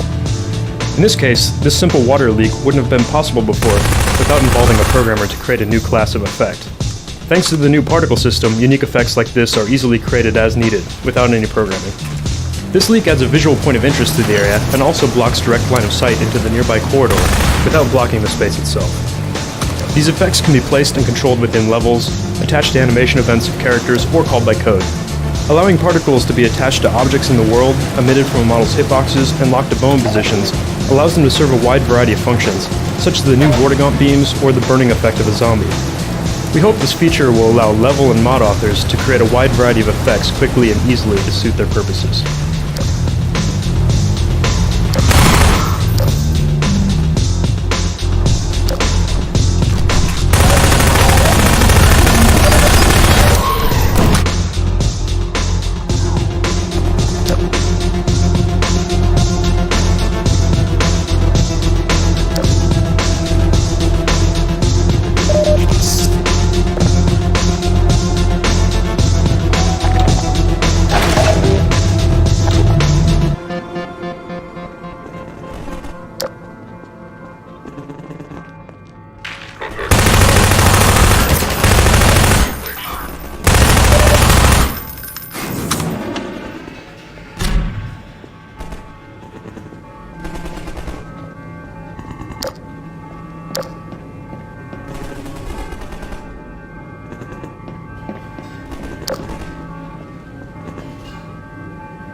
I repeat, there has been a breach of the secondary silo by way of the overhead launch doors. I will trust you to seal the silo doors.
It's up to you to seal the launch doors.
has been sealed. Well, back to work.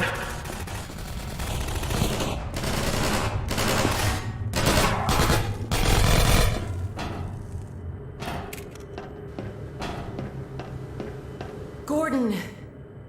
Thank goodness you're okay. Phew. Glad that's over. We couldn't get in till you sealed off the silo and the blast doors opened up. Regrettably true. I better let my dad know you're all right.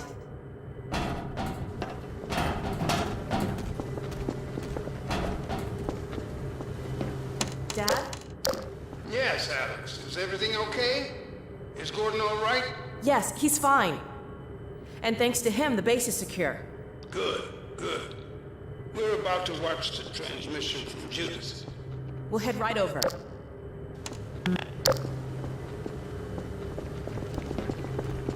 The Freeman must follow. Follow, Freeman. If you would take the Freeman from here, I can return to my place of honor at the side of the Magnuson. Sure thing. Thanks for the help. Dr. Kleiner told me that Judith headed north in a helicopter right after they got here. But he wouldn't tell me why.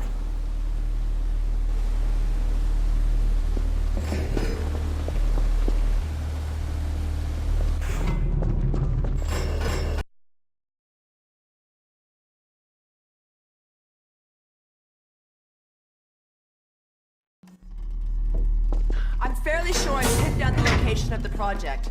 It's hard to say how much of it might have survived intact, or whether there's anything remaining that could compromise our work, if it were discovered by the Combine. We'll need to take a close look at it, of course, but I should be able to give a better opinion within a few hours. If the site is where we think it is, then it should be no more than... I'm gonna cut this short. We may have been spotted.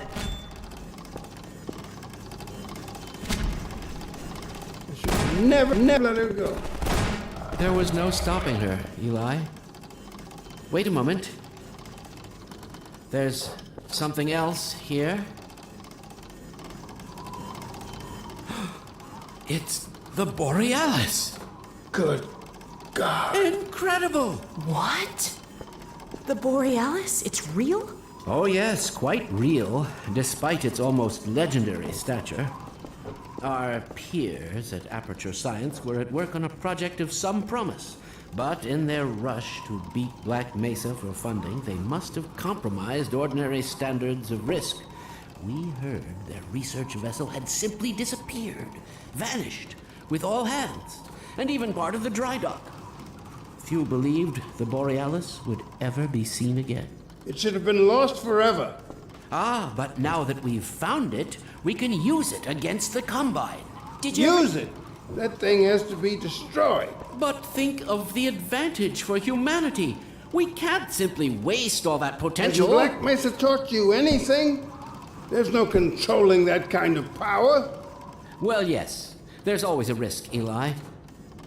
But my goodness, we have coordinates, blueprints, hailing frequencies. Quite ingenious of Dr. Mossman to hide it all in the carrier wave. Well, that means she's still alive up there. But if the Combine catch her, they'll tear out everything she knows. There'll be nothing left of her. But we don't know for sure I won't that... take that chance. I'm going after her. Dad! Now, Eli, the only thing worse than Judith falling into their hands would be if they should get a hold of you. She may know the particulars of the Borealis, but you know everything about the Resistance. Listen to Dr. Kleiner, Dad. Gordon and I are more than able to handle this. We'll get her back. Kleiner, where are you? Why isn't the decoding finished? Oh, fine. The code. Yes, Magnuson. It just needs a little bit longer. If you're waiting for the Combine's go-ahead, they'll soon be here to give it to you in person. I'll hurry it along, Magnuson. I'll be back as soon as I finish. Dad, are you okay? Not again. No, I can't let it happen again. Not another Black Mesa. Dad, prepare for unforeseen consequences. What did you say? Dad! Okay. It's okay. Just lean into me. Let's get you off your feet. Thank you, baby. I'll be fine in a minute or two. Okay. Do you need anything? Actually, Alex, would you mind getting me a cup of tea? There's a hot plate in the old staff room. I'll be right back. Gordon, did you keep an eye on him? We're not going anywhere. Thank you, baby.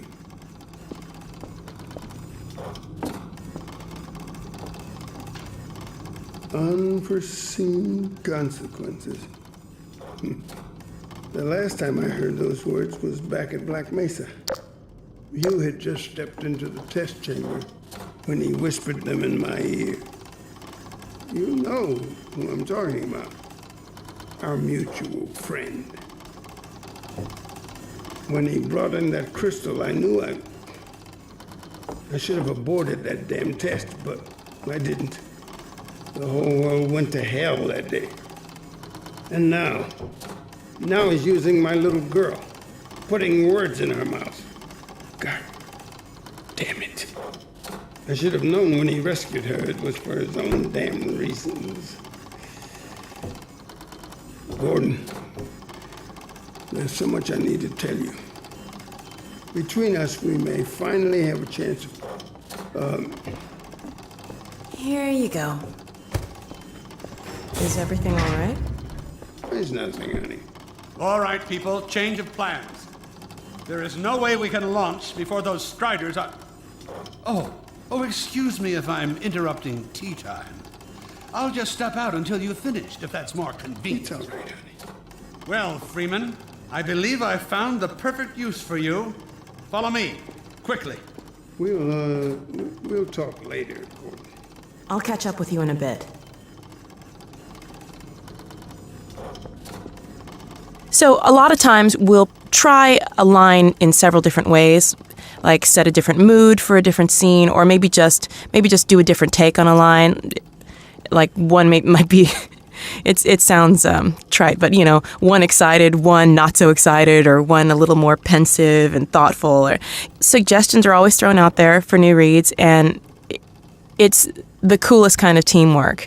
It's not just here's your script, go. It's let's work this out. Let's find the best middle ground. And everything is always pliable. You know, if it's not working, maybe we'll go back and do an instant rewrite or something. And for me, that's creative heaven. Absolutely. Aperture Science, being specialized in the development of portal technology, fit naturally into the cosmology of Half-Life.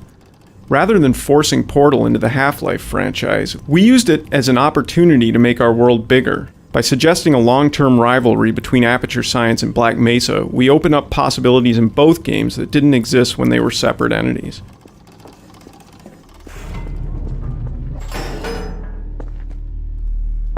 Freeman, Striders are coming. A single one of those damn things could shoot down our rocket. We don't dare launch until all Striders are destroyed. Now, you've proved yourself capable, and the staff seem to respect you. Therefore, I'm putting defense of White Forest and this ingenious new weapon of mine in your hands. We call it the Magnuson device. Not my chosen label, you understand, but it seemed to please the personnel. Now look lively in there. Warm up the delivery port. Whatever you say. Now, what it is a sort of sticky bomb, although cleverer than that makes it sound. From your point of view, you merely pitch the device at the Strider's hull, then blow it up. I've struggled with a mechanism for launching the device, but, well, your zero-point energy field manipulator clears up that little problem. Now follow me, and we'll let you get in some practice while we still have time.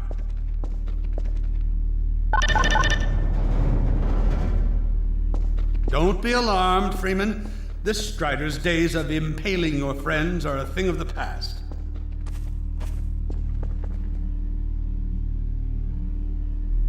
The Strider Buster, or Magnuson device, started life as a Half-Life 2 weapon called the Hopwire. This was a weapon that would leap into the air and create physical connections via ropes to the surfaces around it. Once attached, the ball would be suspended in the air, ready for action. We never shipped that weapon because it wasn't generally usable enough in our environments, especially outdoors. One side experiment created the black hole hopwire that the mod community found in Episode 1's code. You can still find videos of this in action on YouTube.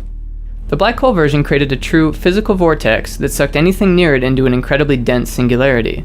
This created a small dense block comprised of all the mass and matter the vortex had collected, which the player could then pick up and hurl at enemies. We returned to the hopwire for Episode 2, where we thought we could use it to tie the Strider's legs together and make it trip. But the mechanic of hurling and attaching the Strider Buster was more fun for players, so we moved the weapon in that direction.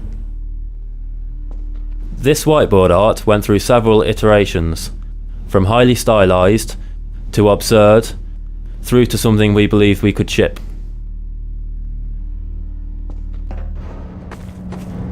Now, out in the field, we'll supply you with all the Magnuson devices you need through delivery ports like this one. For the safety of the base, these devices are deactivated. They cannot explode like those you will find in the field. Go ahead and take the device out of the dispenser. That's right. Now toss it at the main body of the Strider.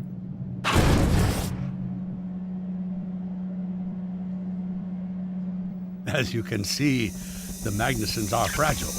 They will disintegrate immediately if they miss their target. Fans of Half-Life 1 may remember a gag involving a microwave oven in the Black Mesa lunchroom. If you push the microwave button several times, the casserole inside it explodes, a memorable experience for many first-time players of Half-Life. In Episode 2, we thought it was finally time to let you know whose lunch you had ruined, and give you a chance at redemption.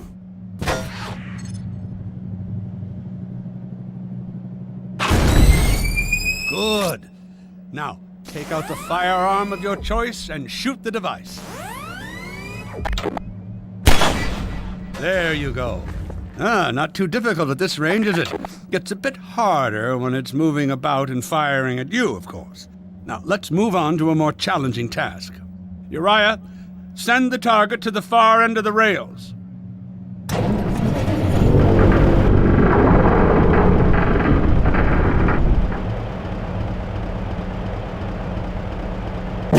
Very well, Freeman. Try it now.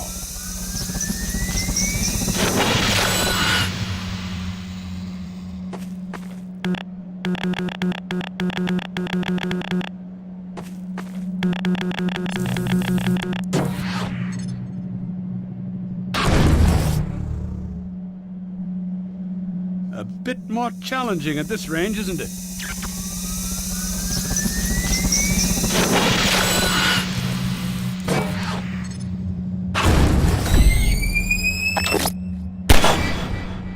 Magnificent device, isn't it? I'll be right over here when you are ready to head out.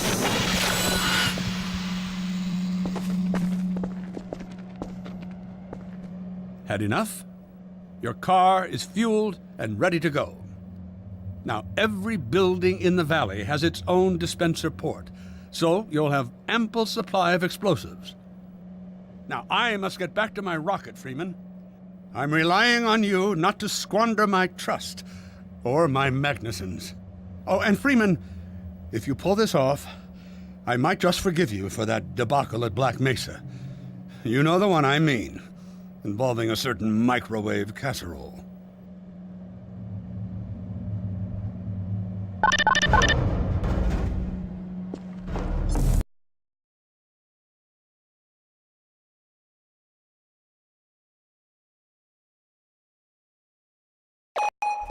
Hey, Dr. Freeman, over here.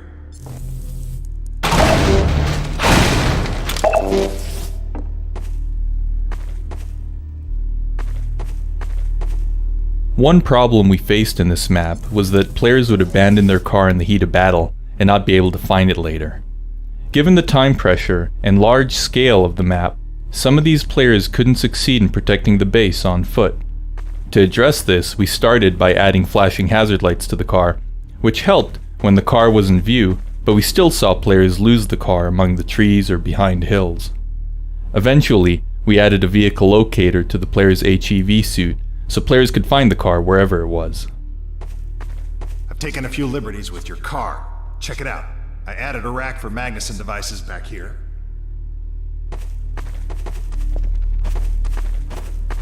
tweaked your onboard radar so the combines show up red on the dashboard unit now. Plus, it'll send a homing signal to your HEV suit in case you get separated from your car. No need to thank me. Now check this map. We're right here at the south end of the valley. Rest of the gang's up north by the old sawmill, here. Head on up there, and they'll fill you in on the battle plan. I'll be staying here to watch the field and send status updates. Good luck out there. We wanted players to use the car as much as possible, both to move around the valley quickly, and to run over the hunters as a quick and satisfying way of killing them. To encourage this, and to help with orientation problems, we added radar to the car, which indicated the location of enemies. This made the car a more valuable tool in the battle, and solved the navigation problem once and for all.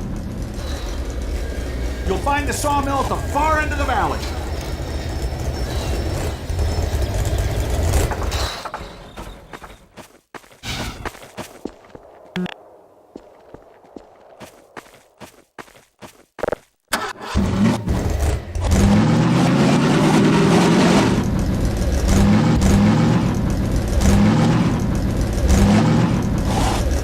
Perimeter's clear.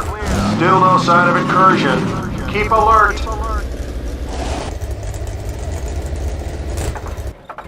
The massive Strider battle was in production longer than any other map in the episode.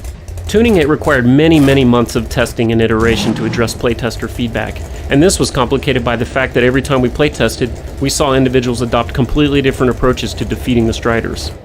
Some threw logs at the hunters, others relied on their rebel companions to kill them. Some players never sprinted, while others never used the car. We tried to keep supporting all the different strategies that occurred to players so that their experiments with tactics would be rewarding rather than frustrating. Meanwhile, we had to make sure the Strider and Hunter behaviors were consistent and balance the experience so that it would be great for all different playstyles at every skill level.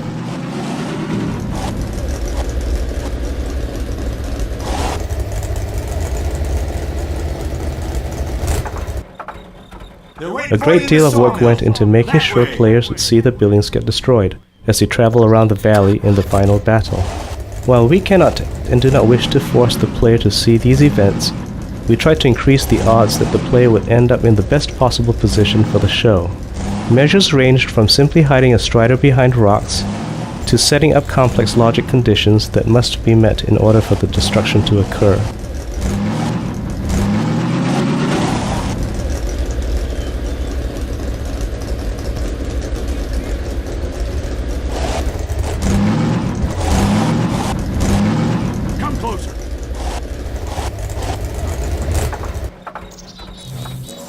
Episode 2's rocket defense battle was the largest and most non-linear combat experience we had built.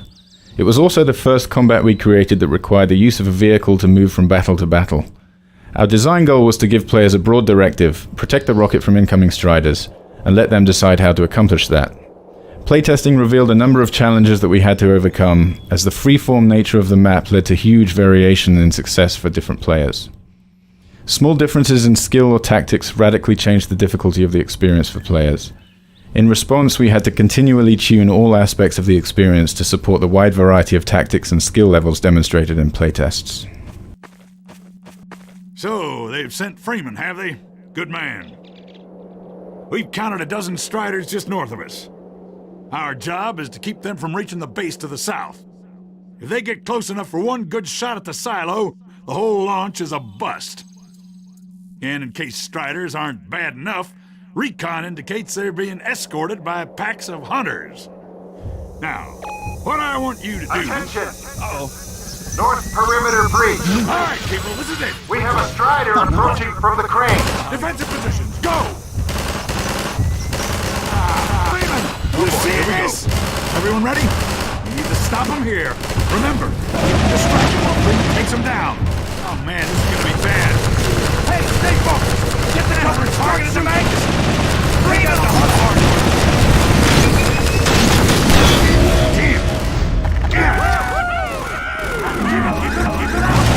Strider at the sawmill!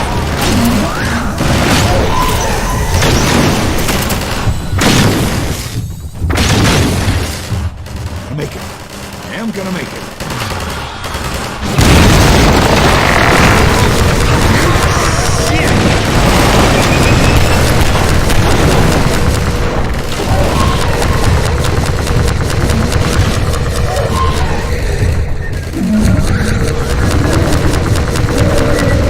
Many players had a hard time orienting themselves in the valley. Before the fight, we send players to the sawmill without telling them how to get there. This was a way of familiarizing them with the map without any time pressure. Still, the size and nonlinearity of the map was confusing for first-time players once the battle began. The loudspeaker announcements that direct players to incoming striders initially referred to compass directions, which most players couldn't follow because they couldn't remember which way was north. We added White Forest Peak as a global landmark and distinctive local landmarks like the cranes and the water tower, and referred to those landmarks in the announcements instead of compass directions. This helped, but some players still had a hard time knowing which way to go at any given moment. Our ultimate solution was the car's radar, which, along with the landmarks, helps players go where the action is.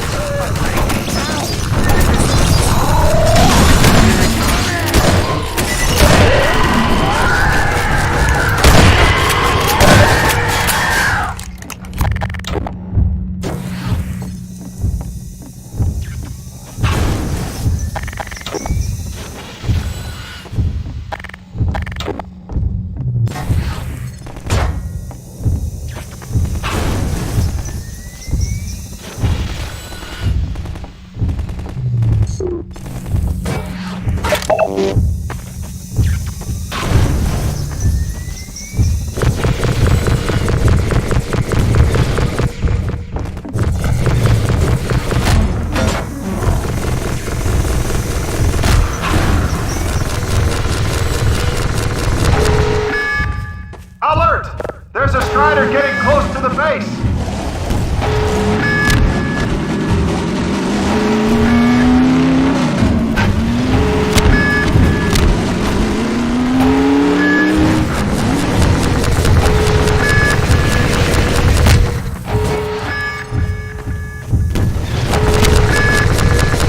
They're closing in on the silos!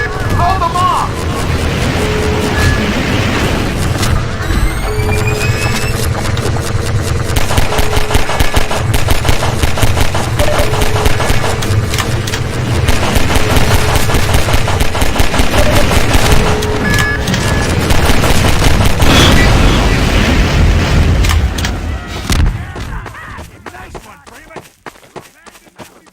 Keep an eye out! It looks like hunters are traveling with the striders. They're working in packs!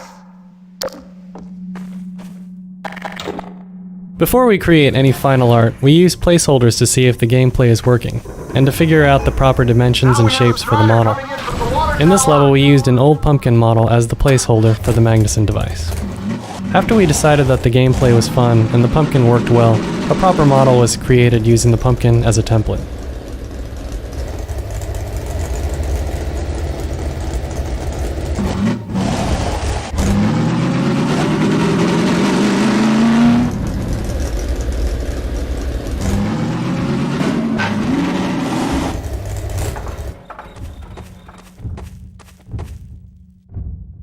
Players under pressure can overlook basic tasks, so we try to make the important ones foolproof.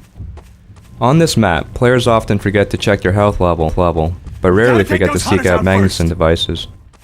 We narrow doorways and set health supply racks right by the entries, so that players rushing in to get explosives would find themselves automatically picking up vital supplies.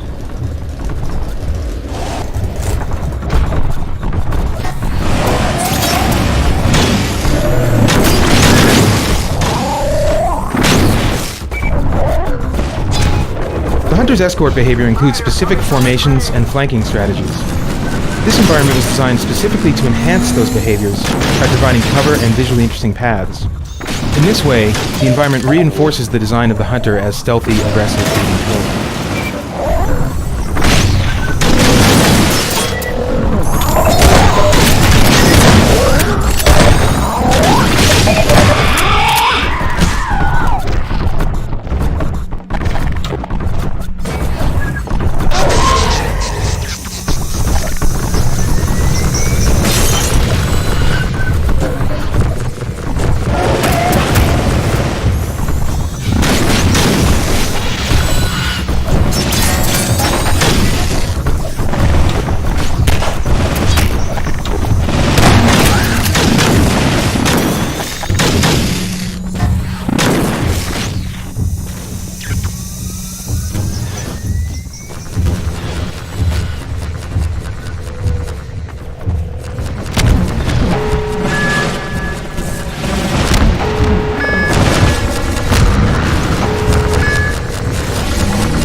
Striders left.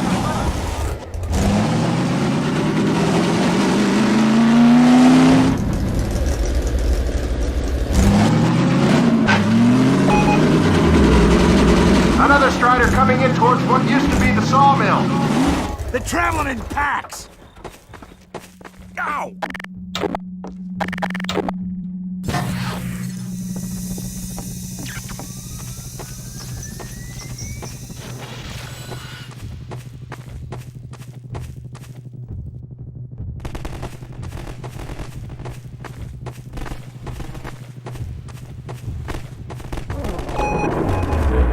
Now we have a Strider coming in from the water tower.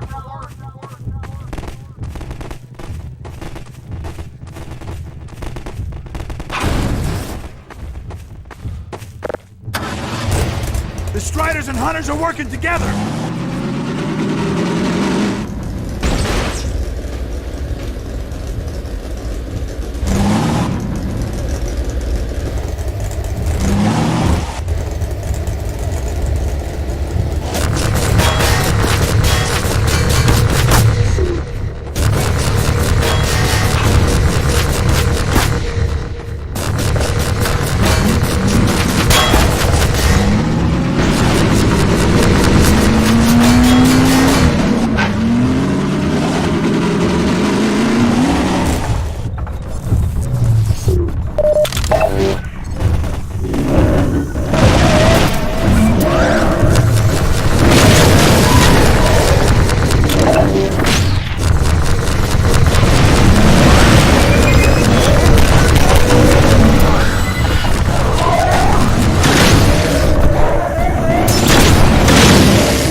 Watch out for the hunters!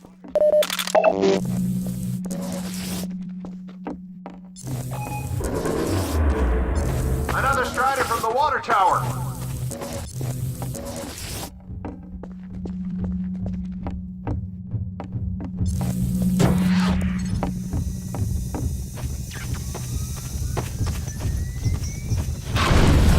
The hunters aren't making this easy!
Looks like that was the last one.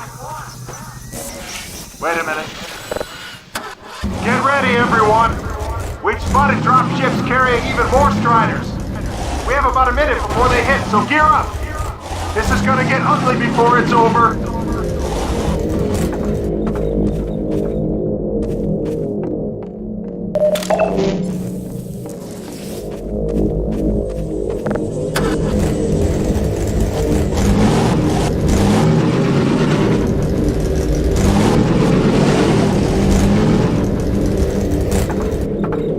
We made some small changes to our autosave system as a result of tuning the final Strider battle. Autosaves are the periodic checkpoints where we can restart the player's game after death, so that they don't have to worry about replaying more of the game than necessary. In playtests, we observed that most players depended on our autosaves to restart after dying, rather than using their own quick saves. But because the fight allowed players so much freedom, some players ended up with an autosave that left them in a no-win situation. Low on health and pinned down by hunters, or too far from the base to defend the rocket in time, some players failed 30 or more times before finally giving up. To address the no-win situation, we extended our autosave system to monitor health over time, and to only perform the autosave if the player was deemed safe for a reasonable period of time. We also prohibited autosaves when striders were within a certain distance of the base. This ensured there was always enough time to defeat them.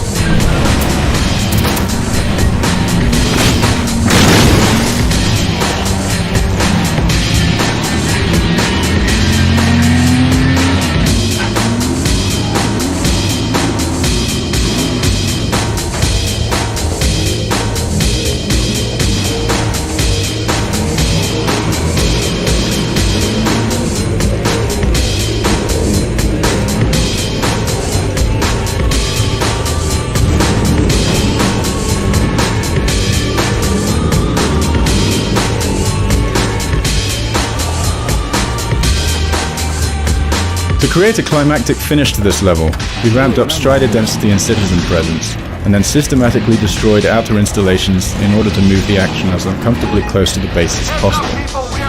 It was important to us that everybody be able to play to the end of the episode, but we also wanted them to feel that defeating the striders required a heroic effort. A balance had to be achieved between the feeling of being overwhelmed and the possibility of completing it. We made many trade-offs to keep the experience enjoyable while keeping the intensity high, and sometimes this required removing enemies. For example, elite Combine soldiers originally took part in this invasion, running in and around the striders and hunters, but this additional level of enemy fire proved frustrating for players, and so they were removed.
Hey, Gordon Freeman! Wow!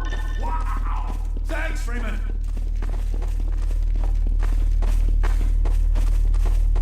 Good going!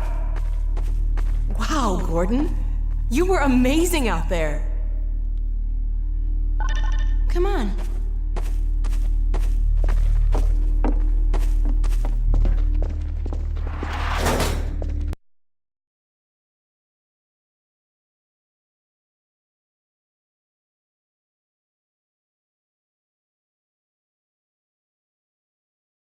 Its final stages. Telemetry data The portal's close to opening, but Dr. Magnuson sure will be in time to stop it. Complete. Tracking beacon. Oh, there's another bit of cruft we can ignore. Support equipment power down. Hold on a moment, Kleiner. Ah, Freeman. Well, I see the Magnuson device performed flawlessly. I feel compelled to thank you personally for saving my rocket. So, thank you. Well, that's enough chit-chat. I've got a rocket to launch. Wow. For a minute there, I thought you were going to get a hug. Powered and ready. Check, check, check. Let's go to the control room. We can get a great view of the launch from there. Did you do that? What's this one? Flight termination system check. Well, here we are again. Safety sites. Oh, that must be an ancient entry. There are no backup sites. If we fail, the best we can hope is that the rocket falls on the enemy. Now, inertial navigation systems. Safety test of FTS. It constantly amazes me how many people are involved in creating her, because everyone who is involved seems to have the same vision for her. And for so many people to have one mind about a character, it blows my mind. I mean, very rarely do I get a piece of direction or script that doesn't ring true to how I feel about Alex, and vice versa. And strangely enough, as soon as I try something out and something doesn't ring true, I'm usually not the first person to say it. Even though I might be feeling it, somebody else will say it. And it's just, I guess, a testament to how in tune everybody is about what kind of person Alex is, and what she would do, what she wouldn't do, and, you know, what kind of girl she is.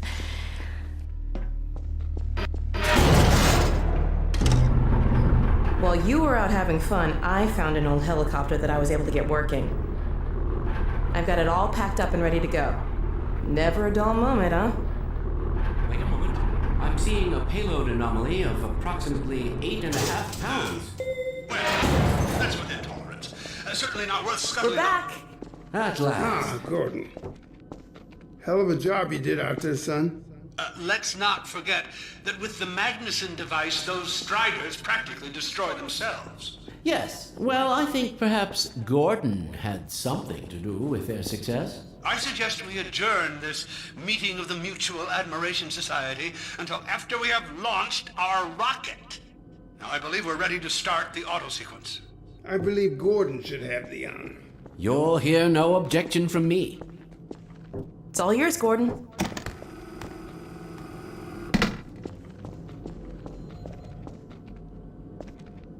The launch of Magnuson's rocket ties directly into the rocket Gordon launched at Black Mesa.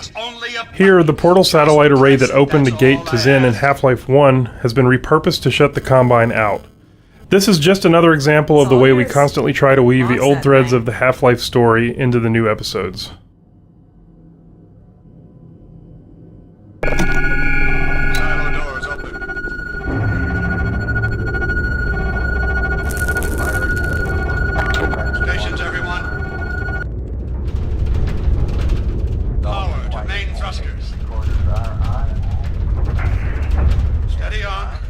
Minus 10, 9, 8, 7, 6, 5, 4, 3, 2, 1.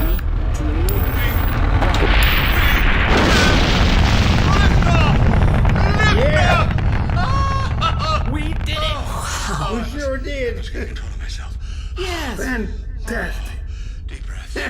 Deep breath. Now it is still too early to celebrate. We need to reach altitude and transmit the signal. Too right. The clock is ticking. We couldn't have cut it any closer if that was our intention. It is going to work, right? It has to. Once the rocket is in range of the portal, we'll be able to switch on the xenium resonator. Well, let's get outside.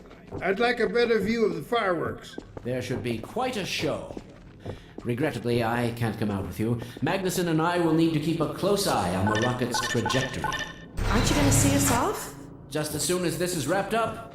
I wouldn't dream of letting you go without a proper goodbye. Okay, I'll hold you to that. You too, Dr. Magnuson. Indeed.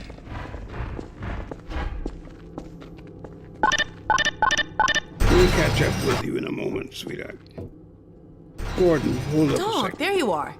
The more I think about that warning from our friend, the more I'm convinced it has to do with Borealis. Don't be deceived. That ship must never be used. You have got to destroy it, whatever the cost. Where are you two? You're gonna miss it. Be right there, Alex. Gordon, thanks for everything you've done. For Alex, for all of us. I couldn't be prouder if you were my own son. Now, when you get back, we've got a lot to talk about. Come on. Eli, Gordon, Alex, Dear look at God, the this portal. has to work.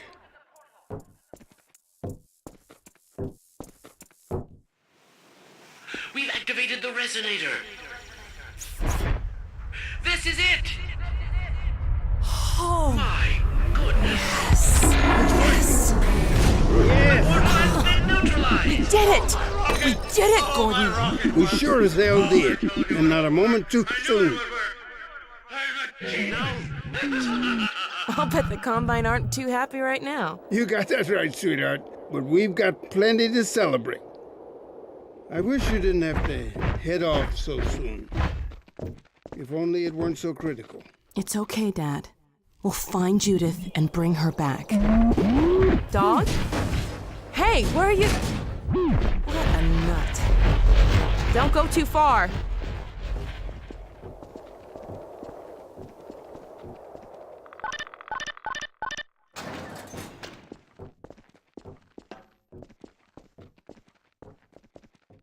Episode 2's backgrounds or vistas are created in a manner that fuses traditional. Remember to keep in constant contact. We have no idea what to expect. I just wish all this didn't have to fall on you, Alex. Your mother would be so proud.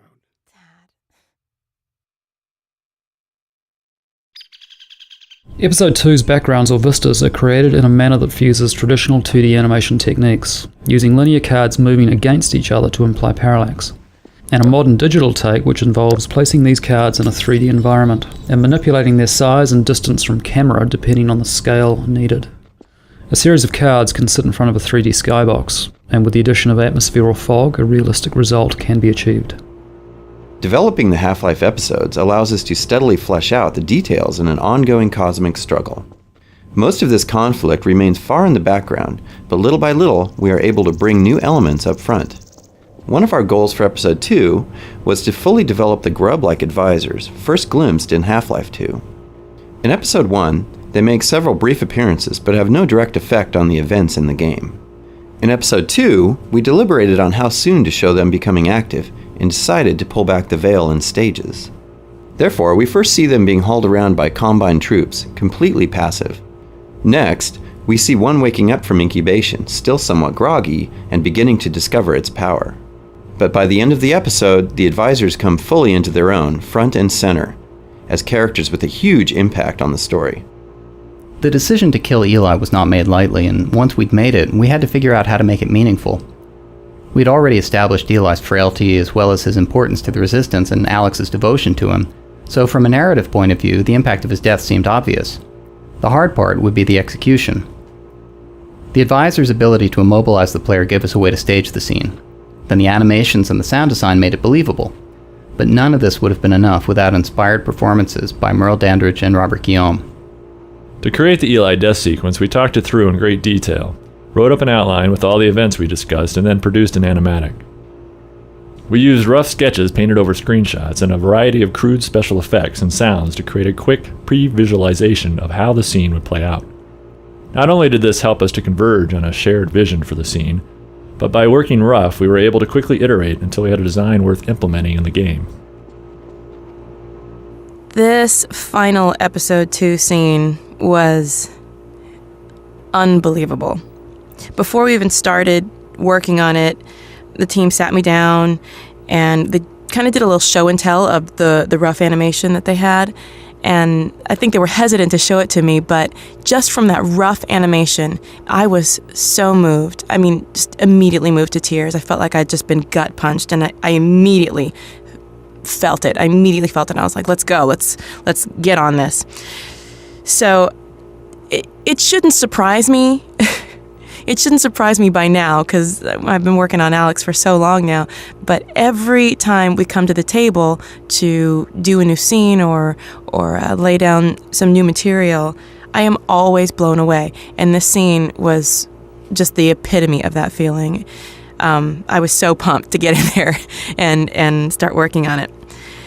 And they're always upping the ante and always taking it to the next level. But this time, this scene is different. Because this time, Alex loses. And I think it is a major sacrifice. You see her carrying around the wounds of her mother that she lost, but her dad made her who she is. Her dad taught her dad groomed her, and I think, most importantly, he loved her. And this script was a gift and a gut punch all in one. I don't know. When you give me something like that, it really motivates me to kind of try to knock it out of the ballpark. I love playing Alex, and I have to say, it's definitely my favorite acting job I've ever had, hands down. Are you sure you have everything you need? I think so. Dr. Kleiner gave us the Borealis coordinates. We'll keep the hailing frequency open on the chopper radio in case Judith tries to reach us again. Good idea. She could well make another attempt. Oh no. Dad! Gordon! Help!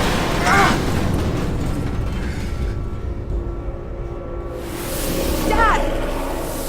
Alex! Dad! Oh. Get away! Listen to me. Destroy that ship. Whatever it takes.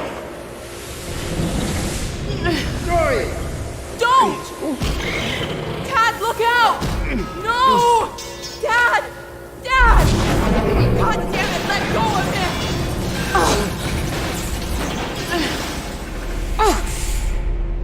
Oh my God! I love you, sweetheart. Close your eyes, honey. I love you, Dad! Don't look. No! Oh my God!